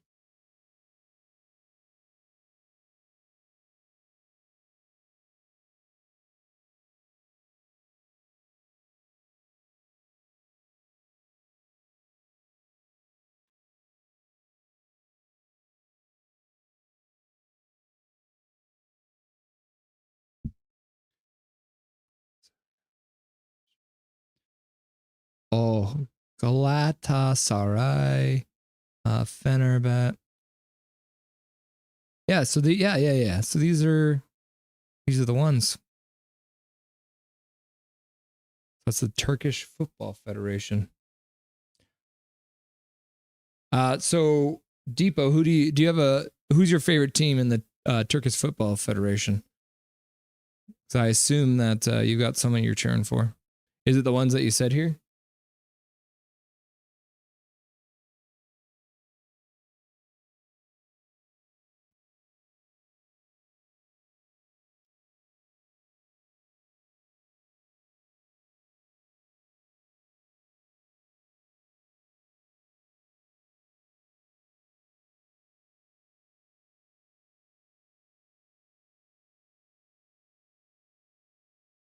Very cool. On tour with the cup. Lucky guy.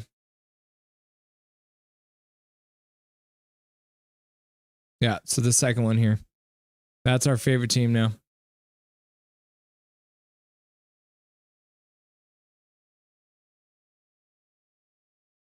Jose Marino.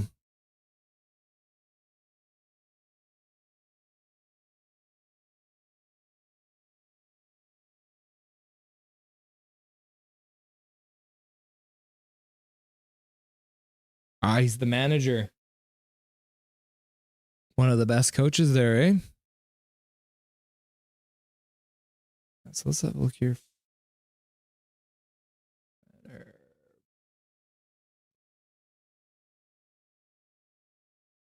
There we go.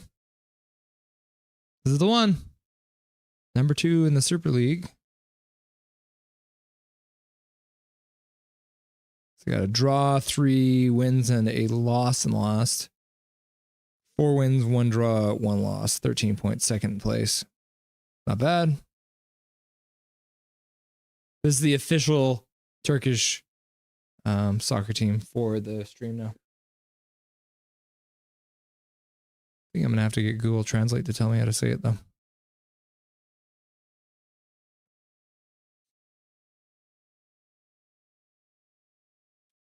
The dog and the wife have left the building. My wife has taken the dog out to do a little ball play because he's a bit of a crazy person if he doesn't get some exercise. 7:10 left in the second period. It looks like the clock is frozen. So oh yeah, maybe it's just a Sportsnet issue and not an arena issue.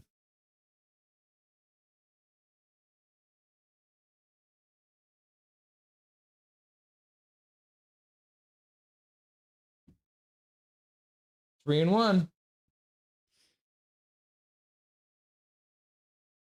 Not a bad start to the season. Second place.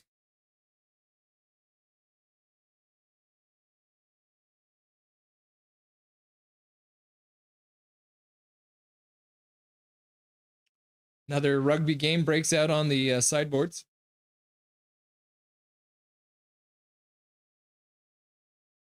Heinen digs it out. Oh, that's Carlson. Right on the ice.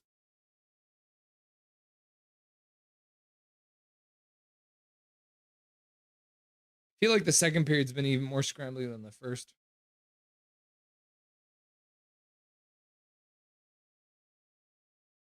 Five and a half minutes left to go in the second.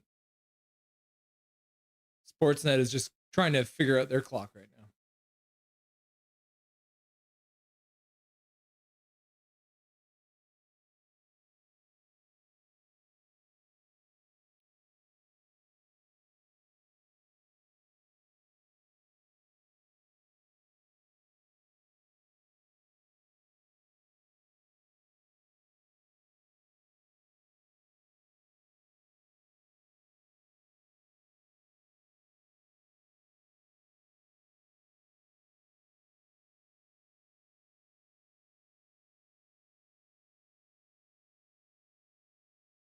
You watch NBA more. Basketball.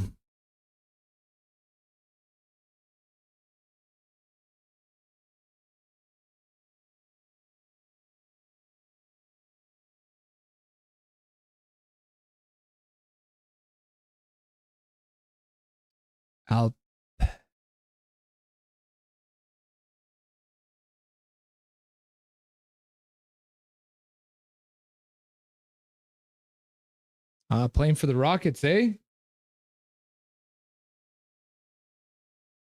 Alperen Sengun playing for the Rockets. Guess the NBA is getting up and started here now too. Shot goes over the top of the net.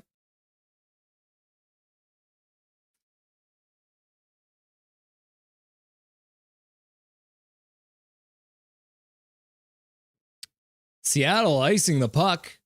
Thought that was Vancouver's job to ice the puck.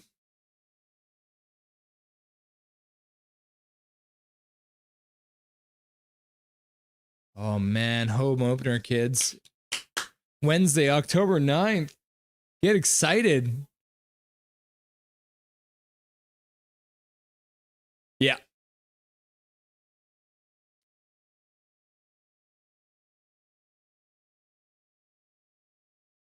with a toe curve like that, it definitely gives you a bit of a better backhand shot. Look at this. Sidney Crosby has a bit of a toe curve, I believe. And he's known for his backhands. Leckermacky.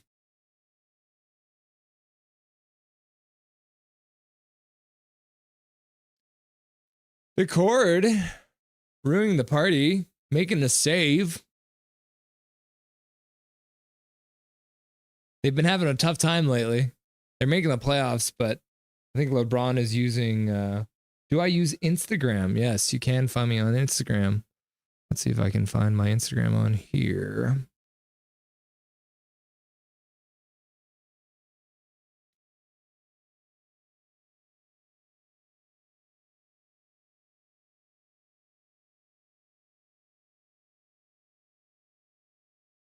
There we go. There's my Instagram page. Nothing is perfect. And you'll note that the O in nothing is a 0. So you can find me Nothing is Perfect on Instagram. Right now you won't see a lot more than just the random nonsense that I've been posting. More of it is just a bunch of random pictures of things that I do during the day. I don't really post on here very often, but you can check it out if you want. Nothing is perfect. Nothing is perfect.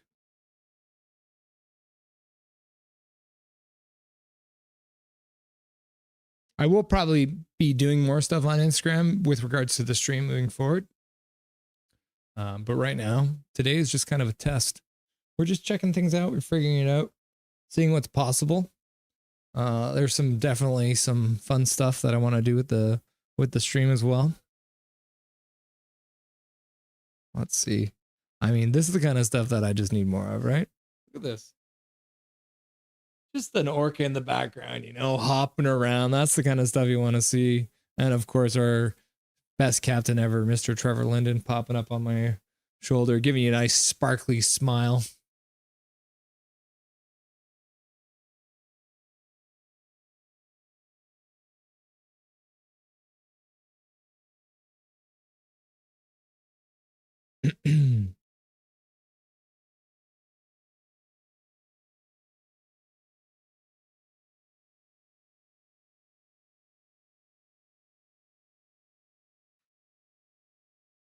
There we go. I followed you back, brother. Depot and Russell, friends forever on Instagram. 3 minutes left in your second period. Shots are 17 for Vancouver, 13 for the Kraken. Now it's 14.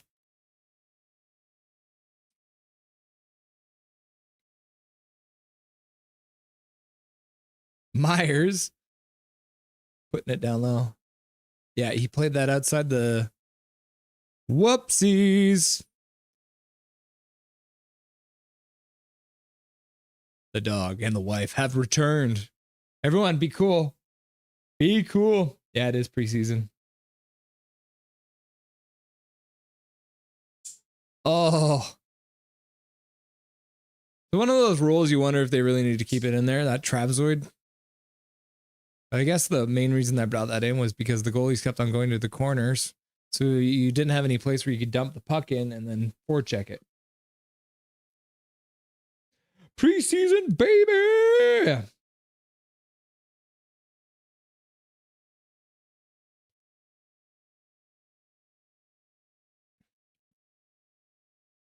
Yeah, Shorty hates the rule.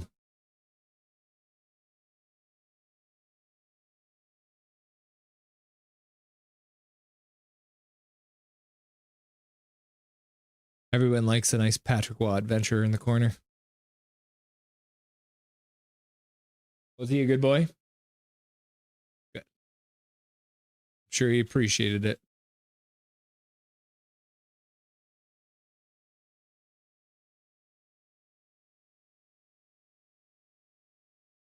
It looks like they were almost set up for a similar look to the first goal.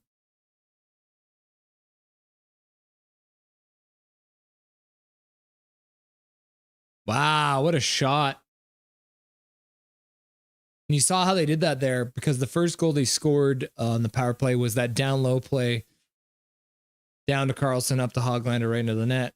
So you saw them send it down low, but then once Seattle had gone down into their own zone, you'll see it here.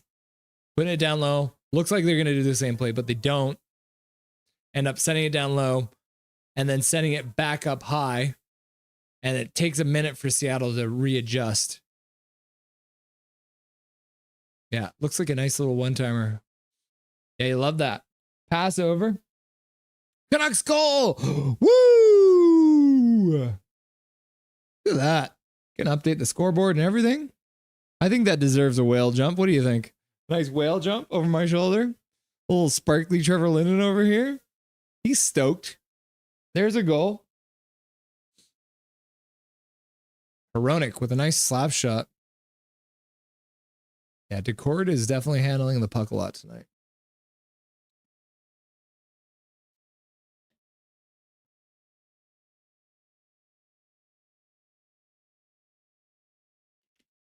Seattle's going to try and get something going, but seems a little scrambly.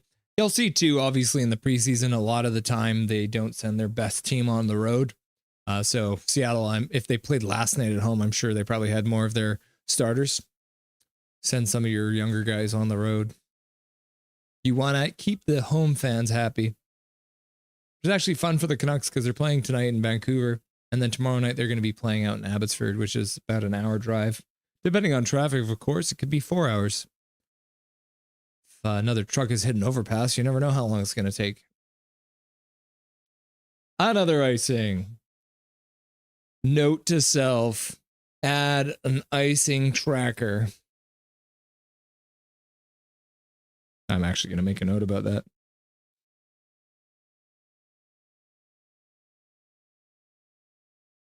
Philip Hronek scoring his first goal.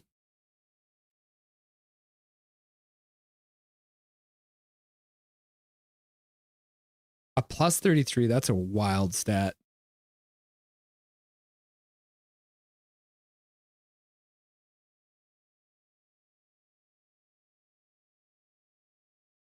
Checking out their sticks.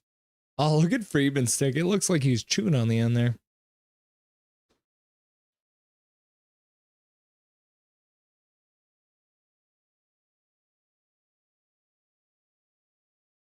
Pedersen putting some mustard on that one.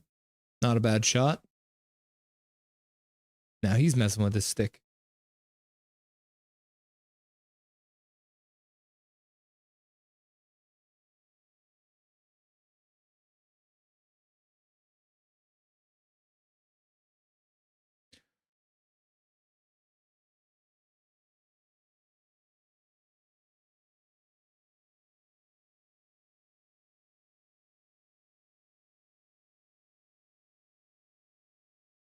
Elias Pedersen.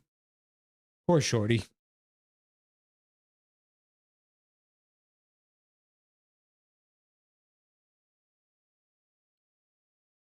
Did somebody get a piece of that or did it just go straight out?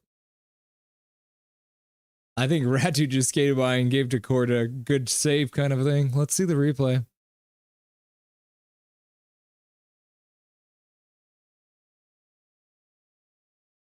I think it might have been a post crossbar.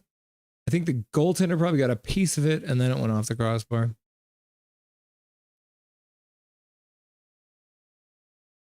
"30 seconds left in the period."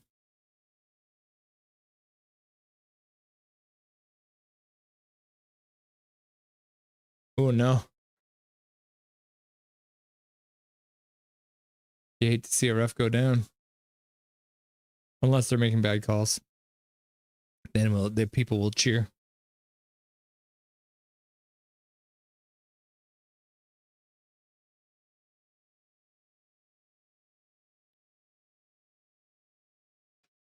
Hoglander and Garland. Got two of the shortest players on the entire team, and then Myers, the tallest guy in the entire league, comes in to, "Don't you mess with my children." Come on, guys. Get the, let's see a replay here.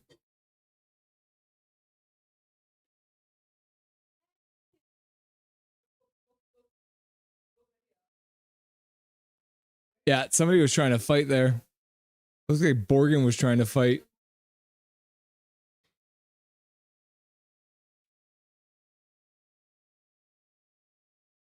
Tyler Myers coming in to save the kids.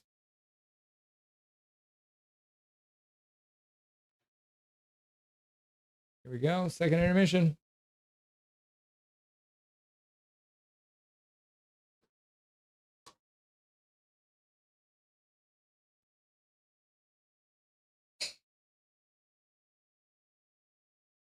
All right, guys. Second period is over. We're entering the second intermission. There's my Instagram again. If you're interested. I'm going to just go ahead and take a quick break. We're going to grab another beer. We're going to grab some more water. And then we will be right back.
Hey, hey, hey, we're back.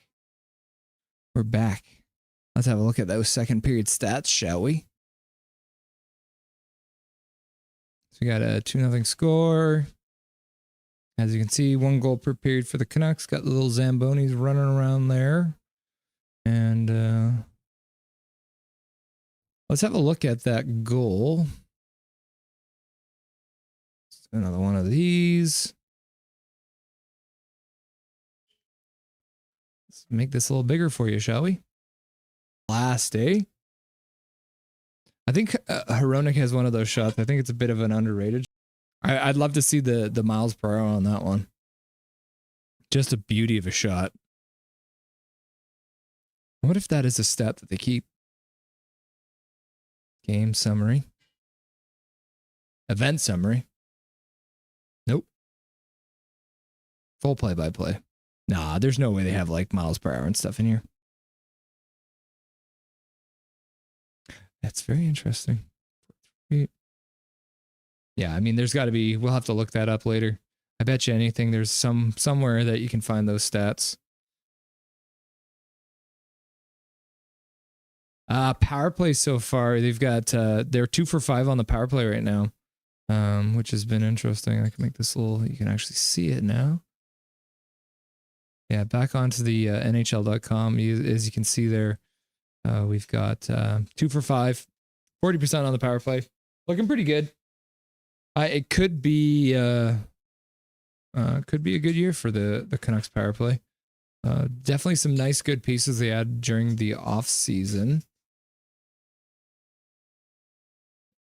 Yeah, Seattle has not had a single power play so far. Let's see, Maxwell Wong voice actor. Maxwell Wong. Seattle has not had a single power play yet. So if you're a Vancouver Canuck, you got to start thinking about the fact that the refs might try to even things up. Depot, if you're still in the chat there, that is something you'll quite often see in hockey is the refs calling a bunch of power plays for one team, as you can see, 2 for 5. And then, you know, they make some little tinky-tacky kind of calls to make it up. So it can be quite dangerous if the other team doesn't have any power plays yet.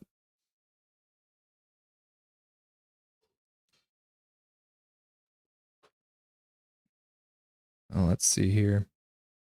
Jory Decord. Not often you see the goalie get that penalty. But yeah, as you can see here, for everyone who doesn't know, this is what the trapezoid is. So if the goalie plays the puck anywhere in these 2 corner spots, it's considered a 2-minute penalty.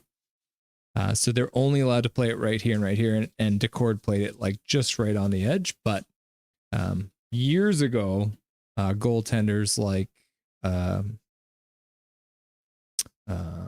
Martin Brodeur, Patrick Waugh. Let's hop on YouTube and let's see Patrick Waugh Patrick Waugh in the corner. Let's see. There's got to be some highlight somewhere of that, right? No.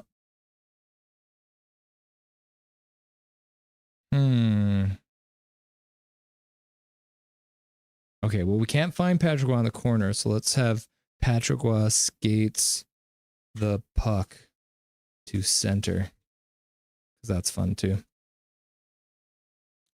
Here we go.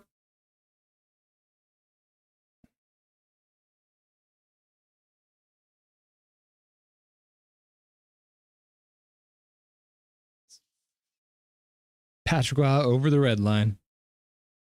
Oh man, look at these potato highlights. I think this is a game where Patrick Waugh ended up getting like really. It's good to have Patrick Waugh back in the NHL, even though he's just a coach. I'm sure there will probably still be some shenanigans.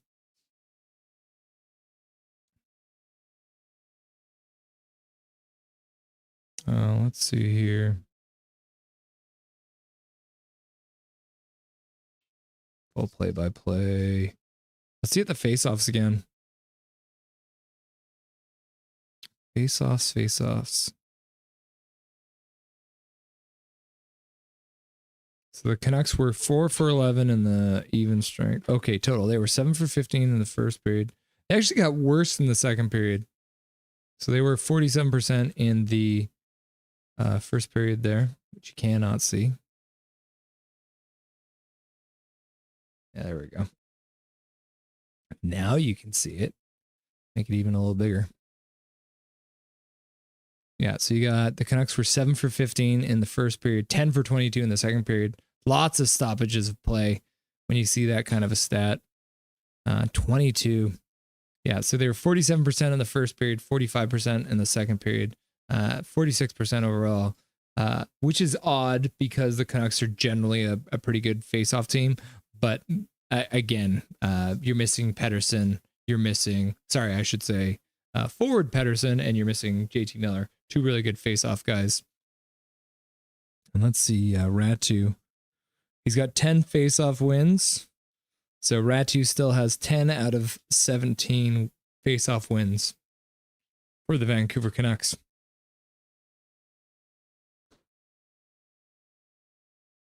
And let's see shots. Yeah, Besser's got 2 shots. Phil Peronic, 1 goal on 2 shots. Let's see, Hoglander. Where are you, Hogley? There you are, 1 for 3. So he actually got a couple more shots in that second period. So he has dropped from 100% shooting percentage to a 33.3 repeating. Yeah, looks like we got about just under 2 minutes before the third period gets going here. Interesting. Let's see. Let's have a quick look at some of the scores from out of town. Oh yeah, I mean, who doesn't love to see this new old Mighty Ducks logo? Can't even see it above my head. Do you see this beauty right here? Having that new old logo back is beautiful. Sharks up on down on the Ducks, so you got 4-3. Canucks are leading the Kraken 2-0 after 2. Looks like Pittsburgh lost to the Buffalo Sabres. I think that's, what are the Sabres, 2-0 to start the preseason. Hurricanes defeat the Lightning. Canadians defeat the Devils. Rangers defeat the Islanders in the Battle of New York. Maple Leafs lose to the Senators. Cancel the Stanley Cup parade. Gonna have to change that. And we got a 4-2 win for the Bruins over the Capitals. Obviously preseason. And then we actually do have another Vancouver Canucks game tomorrow night, which you will be able to see here. 10 o'clock Eastern. It's going to be 7 o'clock Pacific time. Playing out in Abbotsford. Should be fun. Nice little treat for those Abbotsford faithful. Going and watching all those Abbotsford Canucks games. That's got to be one of the best things that happened for the Vancouver Canucks in the last few years, is moving the team to Abbotsford. Because now you have that advantage. If you need to call someone up, you're not calling them up from literally the other side of the country. How long were the Vancouver Canucks farm team in Utica? Let's have a look. Utica Comets. I think they're probably still a team, right? The Utica Comets. The Comets second NHL season.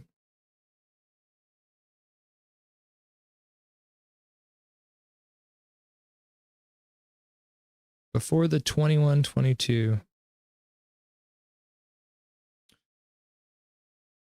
Okay, so they... Okay, so it started on March 29th, 2013 and ended in the 2022 season. So that's 9 years in Utica. 9 years. So let's quickly look this up. Utica, New York to Vancouver, BC. 44 hours to drive. That's almost 3,000 miles. And Abbotsford. 74 kilometers. Interesting. Utica?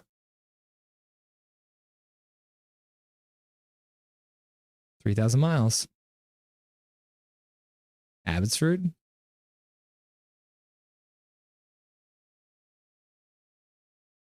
71 kilometers. And as I said, as long as nobody's hit any of the overpasses, you're probably fine to get there in a short amount of time. It's pretty wild. Pretty wild.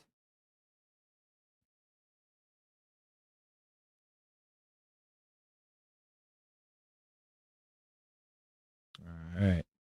Should be coming up on the third period pretty quick here. After your commercial break. One quick last look at the score sheet here. Yeah, 19 shots for your Canucks, 13 for the Kraken.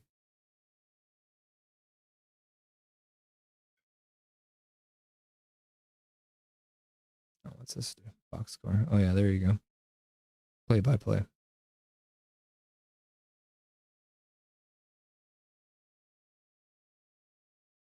Interesting.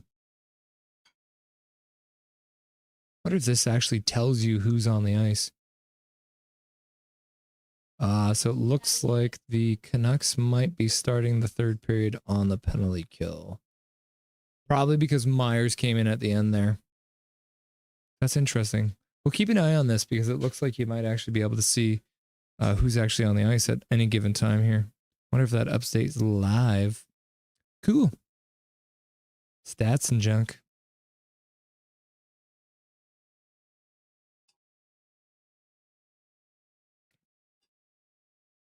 Yeah, I don't know if it's just me, but it kind of feels like the Canucks are carrying the play right now. A little bit of a scrambled period there. But, oh, yeah, it looks like Seattle's chosen to put their new goalie in there. Stezka. Alez Stezka coming into the net. Joey Decord sitting down for the rest of the night, getting a rest after 4 minutes of play. Yeah, it looks like it. Just like I thought. Tyler Myers getting the extra for coming in to protect his kids. Don't you mess with my kids. Oh, well. Just like that. You can't.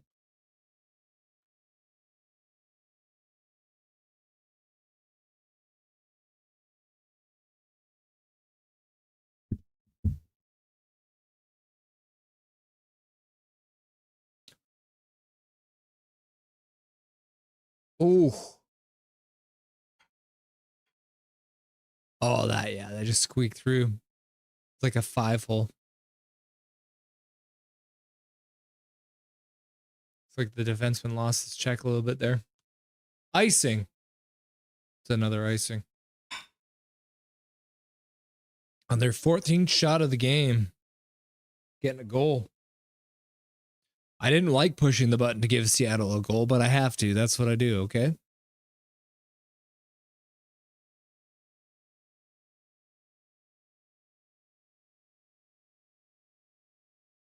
There's EPD. Oh, goalie lost his mask. I can't believe they took them that long to blow down the whistle. Blow down the play.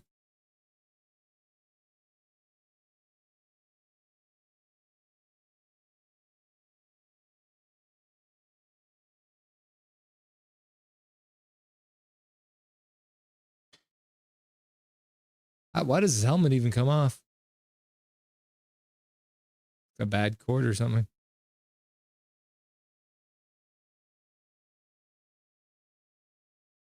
Did you figure that out? Got it all strapped in proper there? I mean, you had 2 full periods to get your gear ready. I don't know why it took you so long.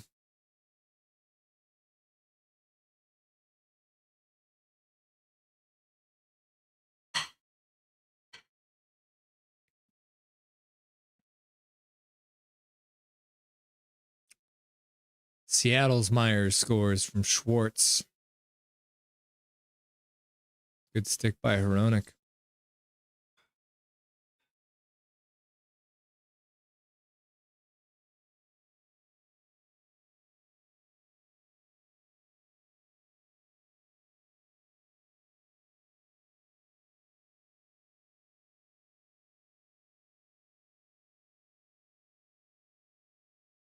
Yeah, it took a look, didn't make the call though.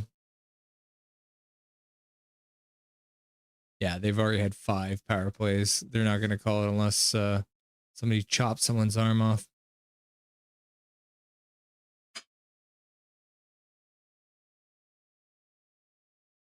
Good stick by Garland.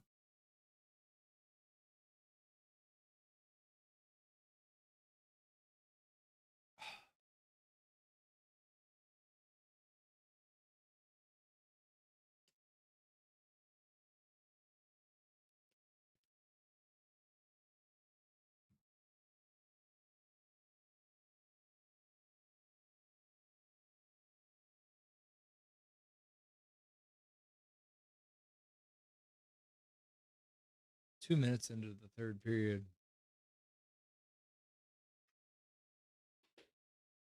Yeah, looks like Seattle's got a little bit more aggressive with their forecheck here.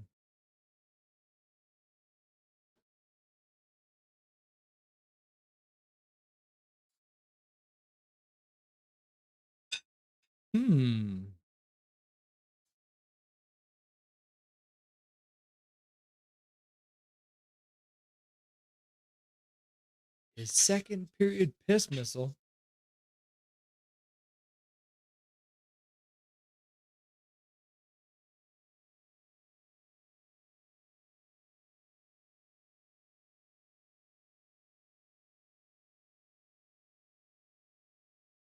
Carlson, good way to protect the puck there.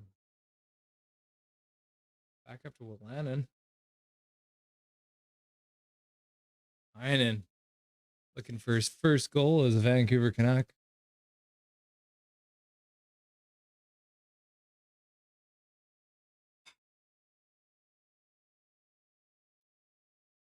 Gets the puck deep. Facilitates a change.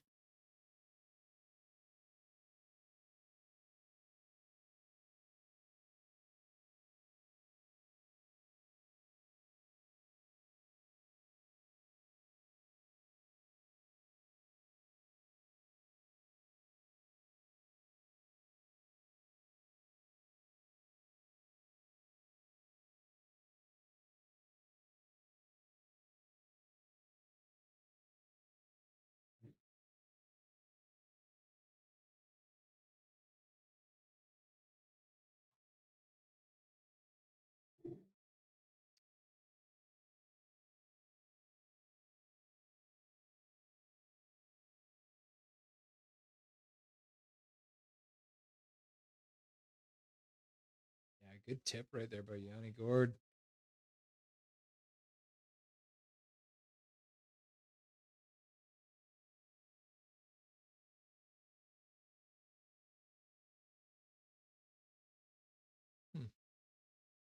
Canucks win another face-off. Looks like Ratu's on the ice.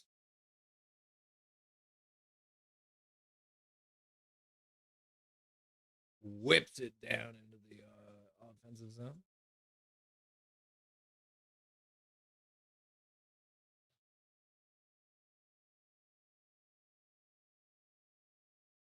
Woo!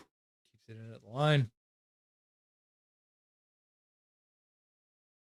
I guess I didn't do my countdown for this period, did I? 15, 40, 39, 38, 37, 36, 35, 34.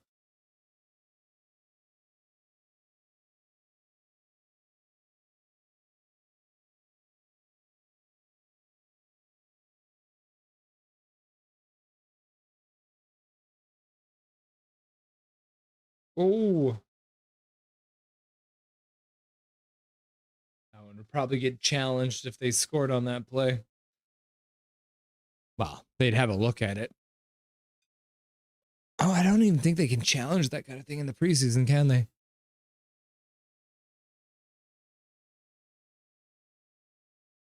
Tanev's upset about that hit.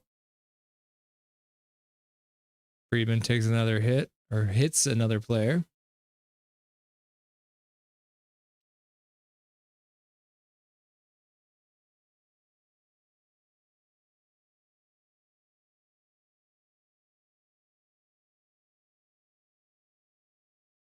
Easy save for Mr. Shelovs. Ty Young sitting on the bench. Looked pretty good at the Young Stars tournament.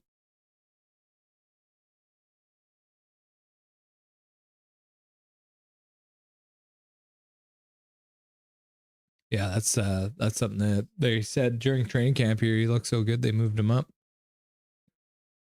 Group C at Canucks training camp is kind of like a lot of the players who are fringe players. So he got moved all the way up to A, playing with the big boys.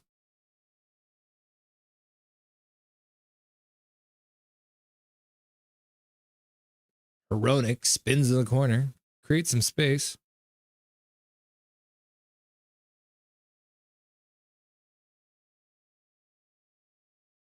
Stezka with a blocker save. Suter with a good shot. Puck's down low.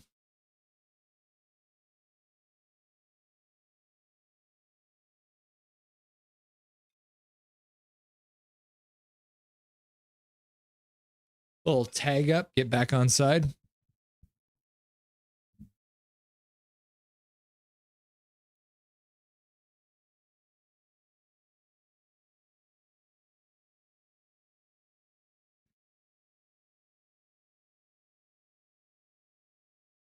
Yeah, Montour is such a good player. Let's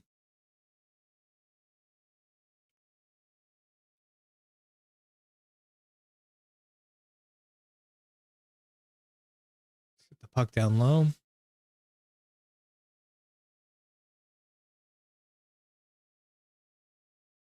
What if he did that on purpose?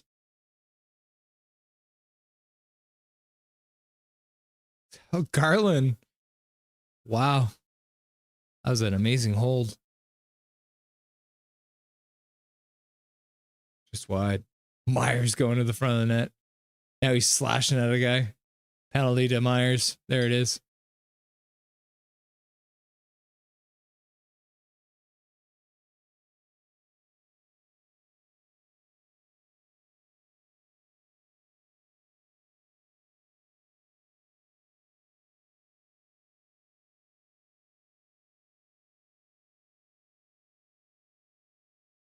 Yeah, Montour, big off-season signing for your Seattle Kraken.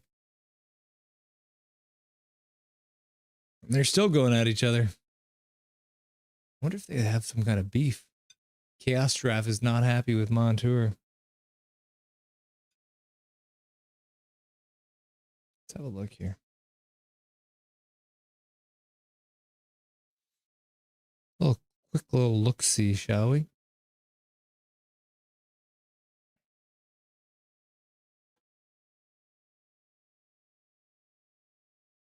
Tyler Myers versus Montour.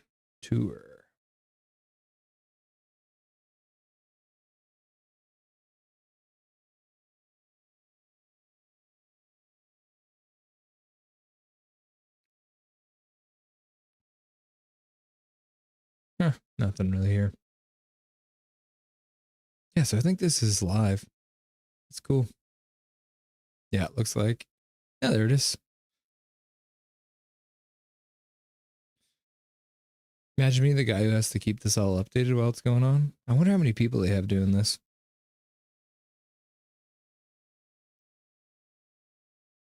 Except for they haven't updated. Looks like they might get a too many men on the ice call again. Looks like they got 2 goalies out there. They do not have 2 goalies out there, but it definitely looks like it there. That's kind of funny.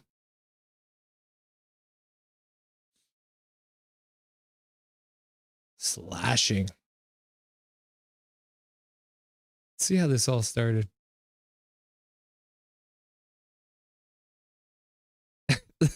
You didn't even see what Montour did.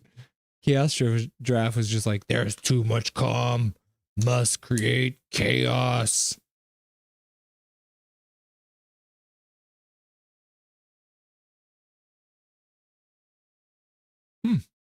So the first power play for the Seattle Kraken of the night. Should be interesting to see who we got penalty killing. Yeah, Ratu taking the face off. 12 for 17. Yeah, he switches his stick. That's something to pay attention to. Ratu actually changes the way he takes the face off. Because Ratu is left-handed and he switches over, so he's actually taking the face off right-handed. It's very interesting. You don't see that very often. I noticed that during the Youngsters tournament. Playing both hands, but only on the face-offs. Puck's all the way down the ice again. 30 seconds into the first power play.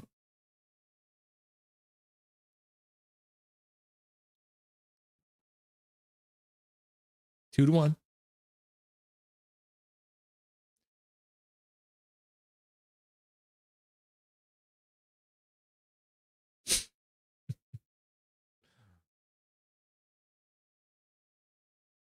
I don't think they have a shot yet on this power play.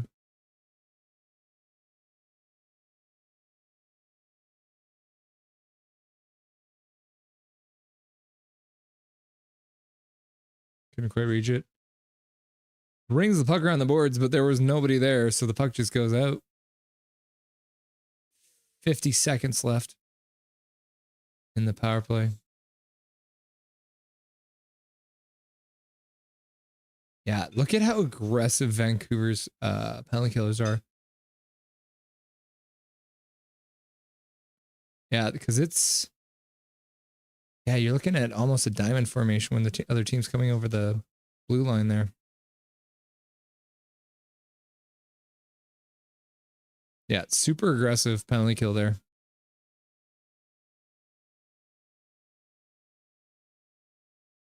Winterton is coming.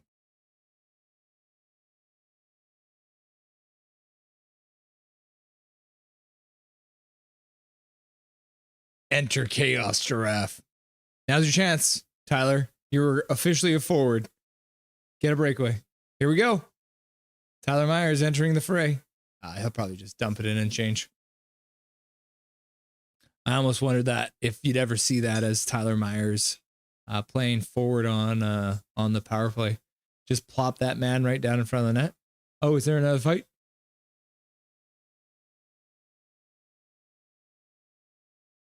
The refs do not want to let them fight.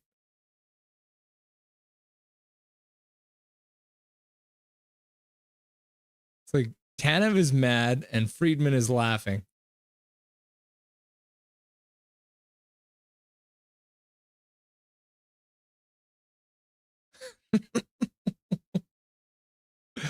Such a funny sight to see, eh? Just a bunch of dudes grabbing onto each other.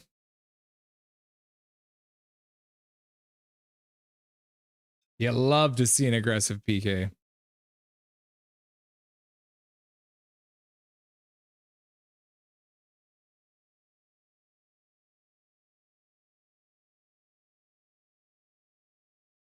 Yeah, it's one of those fights. I don't think they both lost their helmets, but I don't think anyone actually landed a hit.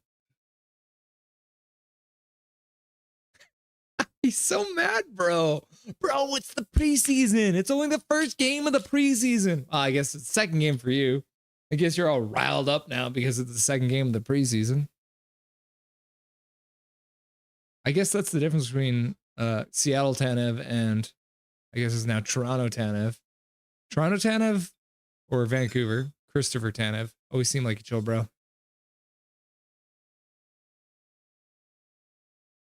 Are they just tossing them out of the game?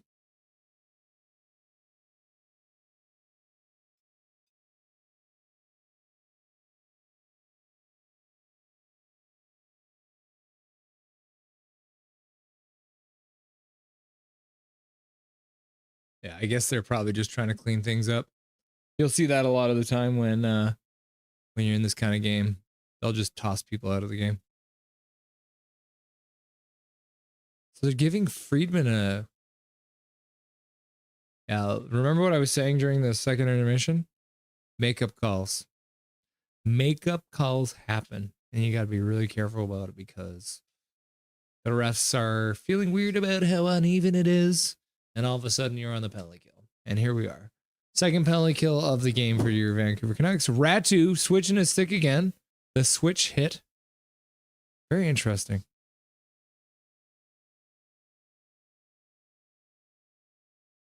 Yeah, look at this aggressive PK there, Drewski. It's happening again. Look at that. Danton Heinen. Yeah, it's one thing he'll do for us is he'll kill penalties. He is pretty much an every man, and you'll see that from a lot of the guys the Canucks signed in the offseason this year. They're guys that can play up and down the lineup.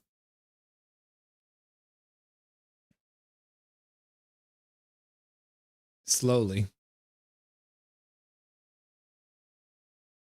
Yanni Gourde.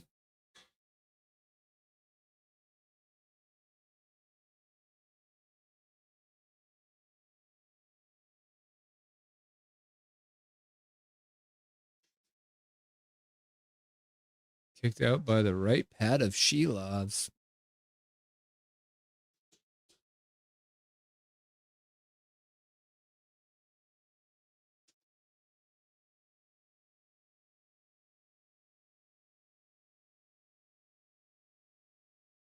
Blocked the shot. Cleared the puck. 40 seconds left. Making sure he doesn't hold that puck in the corner there in the trapezoid.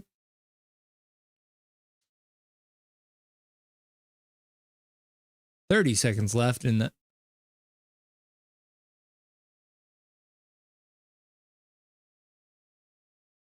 the accidentally on purpose interference call. Classic. Lajoie takes his team off the power play. Tripping. So we get a little bit of 4-on-4 hockey. We've moved into the roller hockey season. You got to make sure you get all your different kinds of hockey. 4-on-4 roller hockey for the next 28 seconds.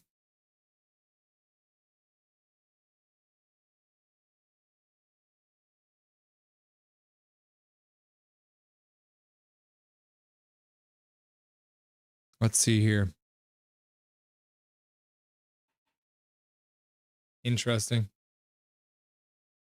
Yeah, the accidentally on purpose. Casual. Nothing to see here. You got Hoglander and Garland out. That's interesting. Oops. Yeah, lots of open ice here.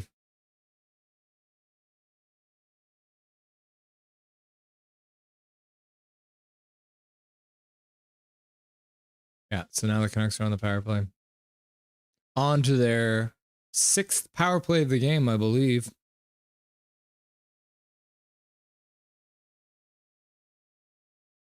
Two for 5 on the power play so far.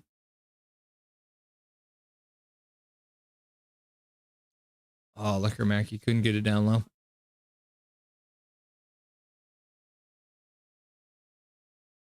It's a bit of a scrambled start to this power play. Can't really get into the zone right now.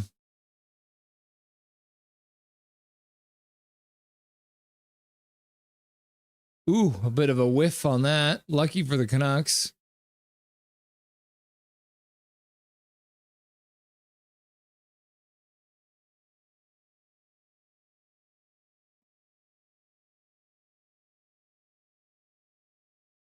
Working it down low, working it up high. Working it to the other side. Working it down low.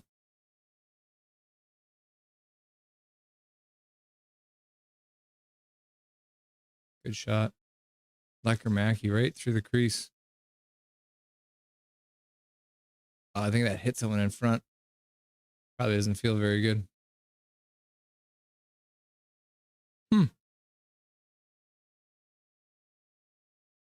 Uh-oh. Myers hitting Heinen. That's 6 power plays. It's a lot of time on the power play.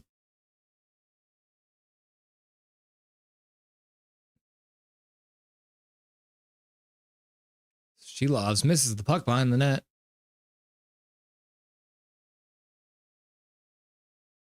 Yeah.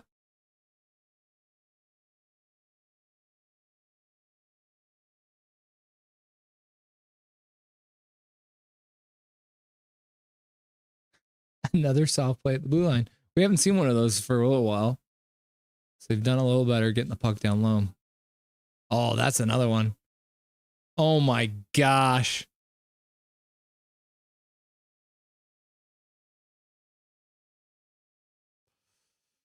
Whew. I think that's like the third or fourth really bad giveaway. Like hash marks down for the Canucks. Let's get it out. Let's get it out in the preseason. We do not need that in our regular season. Latest on Demko. He has said that he has a unique injury. I'm not going to try and pronounce the muscle, but apparently one of the stabilization muscles in his leg has received damage, and so not really 100% sure what that means. Some reports have said that that'll essentially mean he just needs to learn to play with the pain. But one thing I have heard too is looks like the Canucks are probably going to be trying to cut back a lot on his playing time.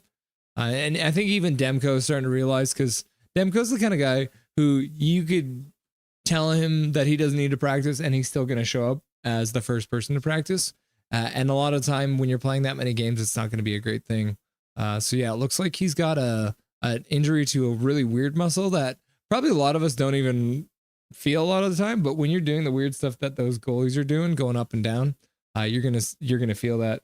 So yeah, it probably looks like we don't really have a good timeline for Demko. They did just sign another goalie for a really good deal, under $1 million. Former Nashville goalie Lehkonen. Oh, yeah. So you might even actually end up seeing Vancouver run with 3 goalies at some point during the season, because at the end of the day, we don't want Demko playing 60 games. Like if we can get Demko into 45, 50 games, you're probably looking a lot better. Rougher goaltender, bigger split in regular season, works for backup. Like, yeah. Yeah. So, contract wise, Lehkonen does not have, they can't send him down to Abbotsford. If he goes down to Abbotsford, he has to go through waivers. And so you might actually see Shilovs go down if they do send a goalie down. But there is the option that you could run with 3 goalies. But obviously with, ooh, that was almost a Secret Service kind of save there. Shoulder. Yeah, love the Secret Service save. I mean, it almost looks like he learned that one from Chris Tanev, diving head first in to save that one.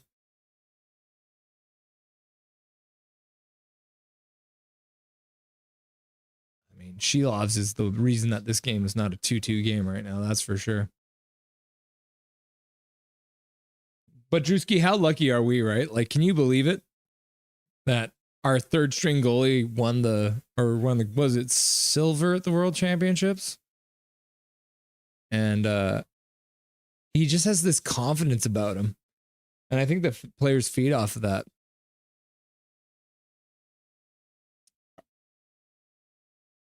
Yeah, that's the one. Oh my gosh, that giveaway is wild. But I mean, that's the 4th line too there. Yeah. Oh, the Secret Service save. I love it.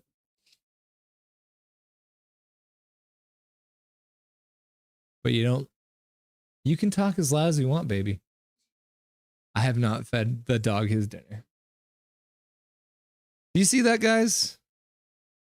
My wife loves me so much that even though I've set up a damn green screen in my house and I'm streaming a hockey game live, she's still coming over and whispering because she doesn't want to interrupt. She's the best. Yeah,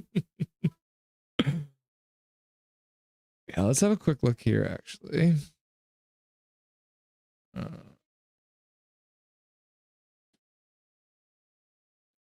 What is it now? Puckpedia, I think is the new. Yes. Puckpedia is the place to go now if you want any kind of salary cap structure and that kind of thing.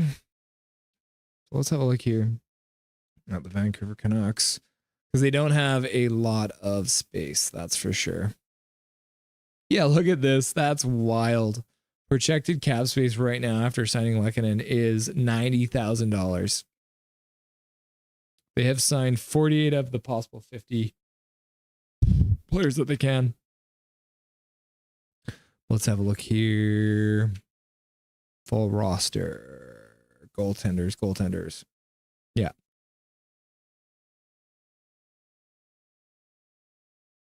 Modified no trade clause.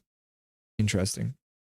So looks like he's got a modified no trade clause too, so that that's the other aspect. Obviously, if you're going into the playoffs and you have a healthy Thatcher Demko and a healthy Arthur Seelovs, you could use Lehkonen as a trade bait too, picking up another piece for another playoff run.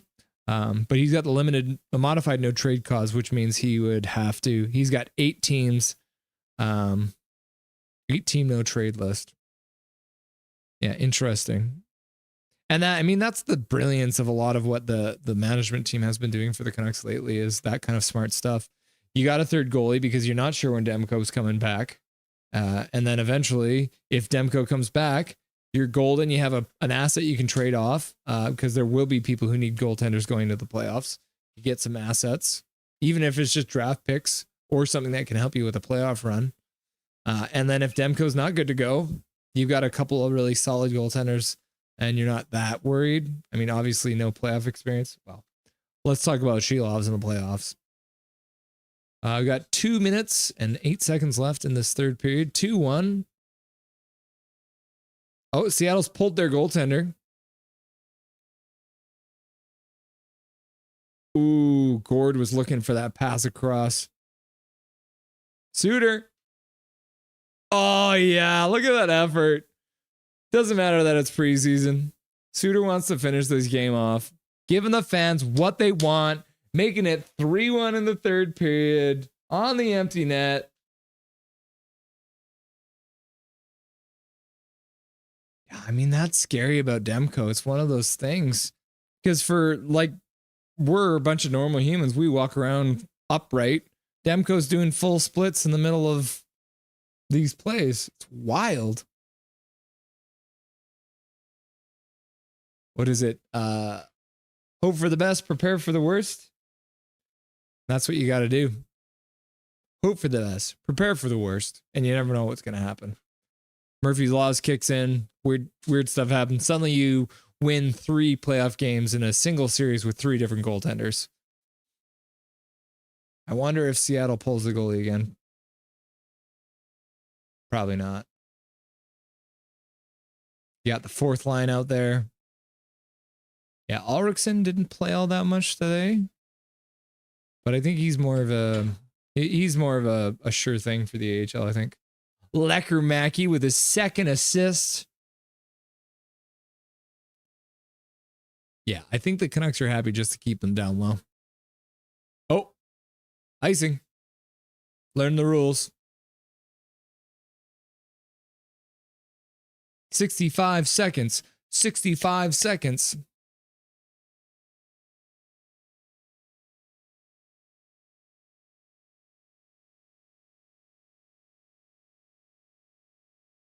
Yeah.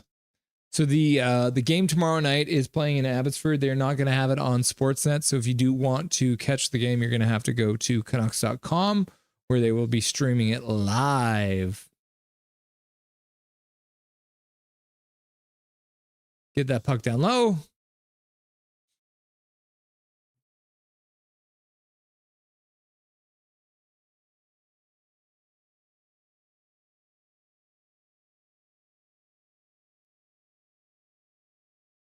I mean, when you score empty netted, it's kind of like a shorthanded goal, but not really.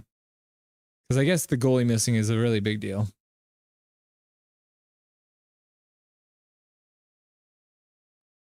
As long as you're not scoring on your own empty net. Oh, good hold at the line there. Oh, he pulls him again. But, I mean, you need a miracle at this point.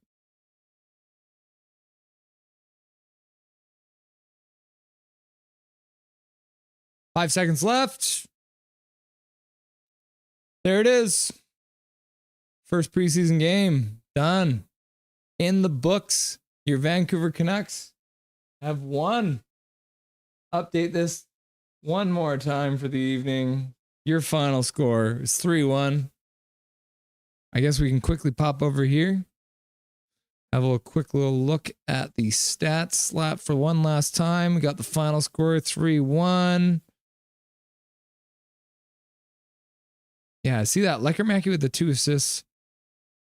Good work on the power play. As you can see, Niels Hoglander making my dream come true, scoring that power play goal.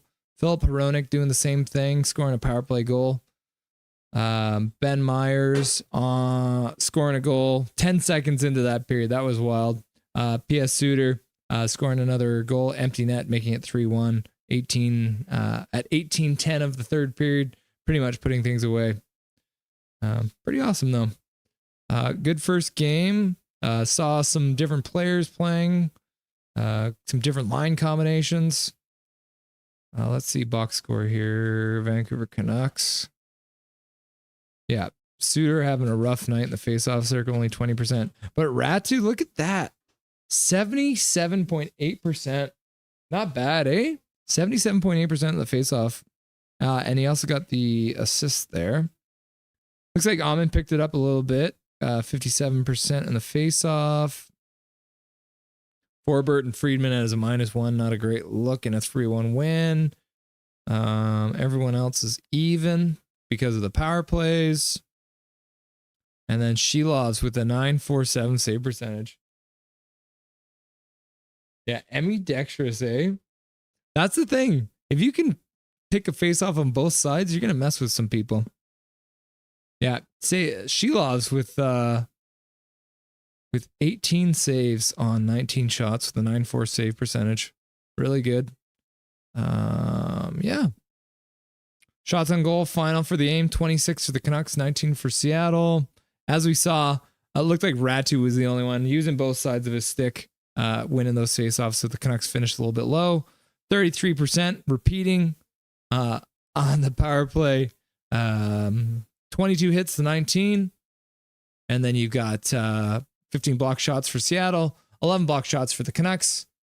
Lots of giveaways. That's going to have to cleaned up. 16 giveaways. That is something you cannot get away with. Again, thanks for tuning in. It's been an absolute pleasure streaming this game for you guys today. We are going to be streaming again tomorrow night. We've got another game coming up. Let's have a look here. You have the Vancouver Canucks playing against the Calgary Flames, I believe, on the 25th of September. Canucks Flames, 10 o'clock Eastern, 7 o'clock Pacific. It's going to be played in Abbotsford. As I said, this game will not be on your regular cable. You're going to have to go on to Canucks.com, which will allow you to watch it streaming live. If you're watching from out of country, I think there's a good chance you'll be able to see that. So even if you don't have cable, you don't have one of the streaming apps, you're going to be able to catch that game. So we will be live probably around 6:45 tomorrow, Pacific Standard Time. So make sure you tune in. Make sure you like the video. Make sure you subscribe. Do all those things. I appreciate you all turning in. This is the first stream we've done. There's going to be many more to come. I appreciate you stopping by, and we'll talk to you soon, all right? Make good choices, everyone. Make good choices. I'm telling you, you got to make them good. 3-1 Canucks over the Seattle Kraken. First game of the preseason. Let's go.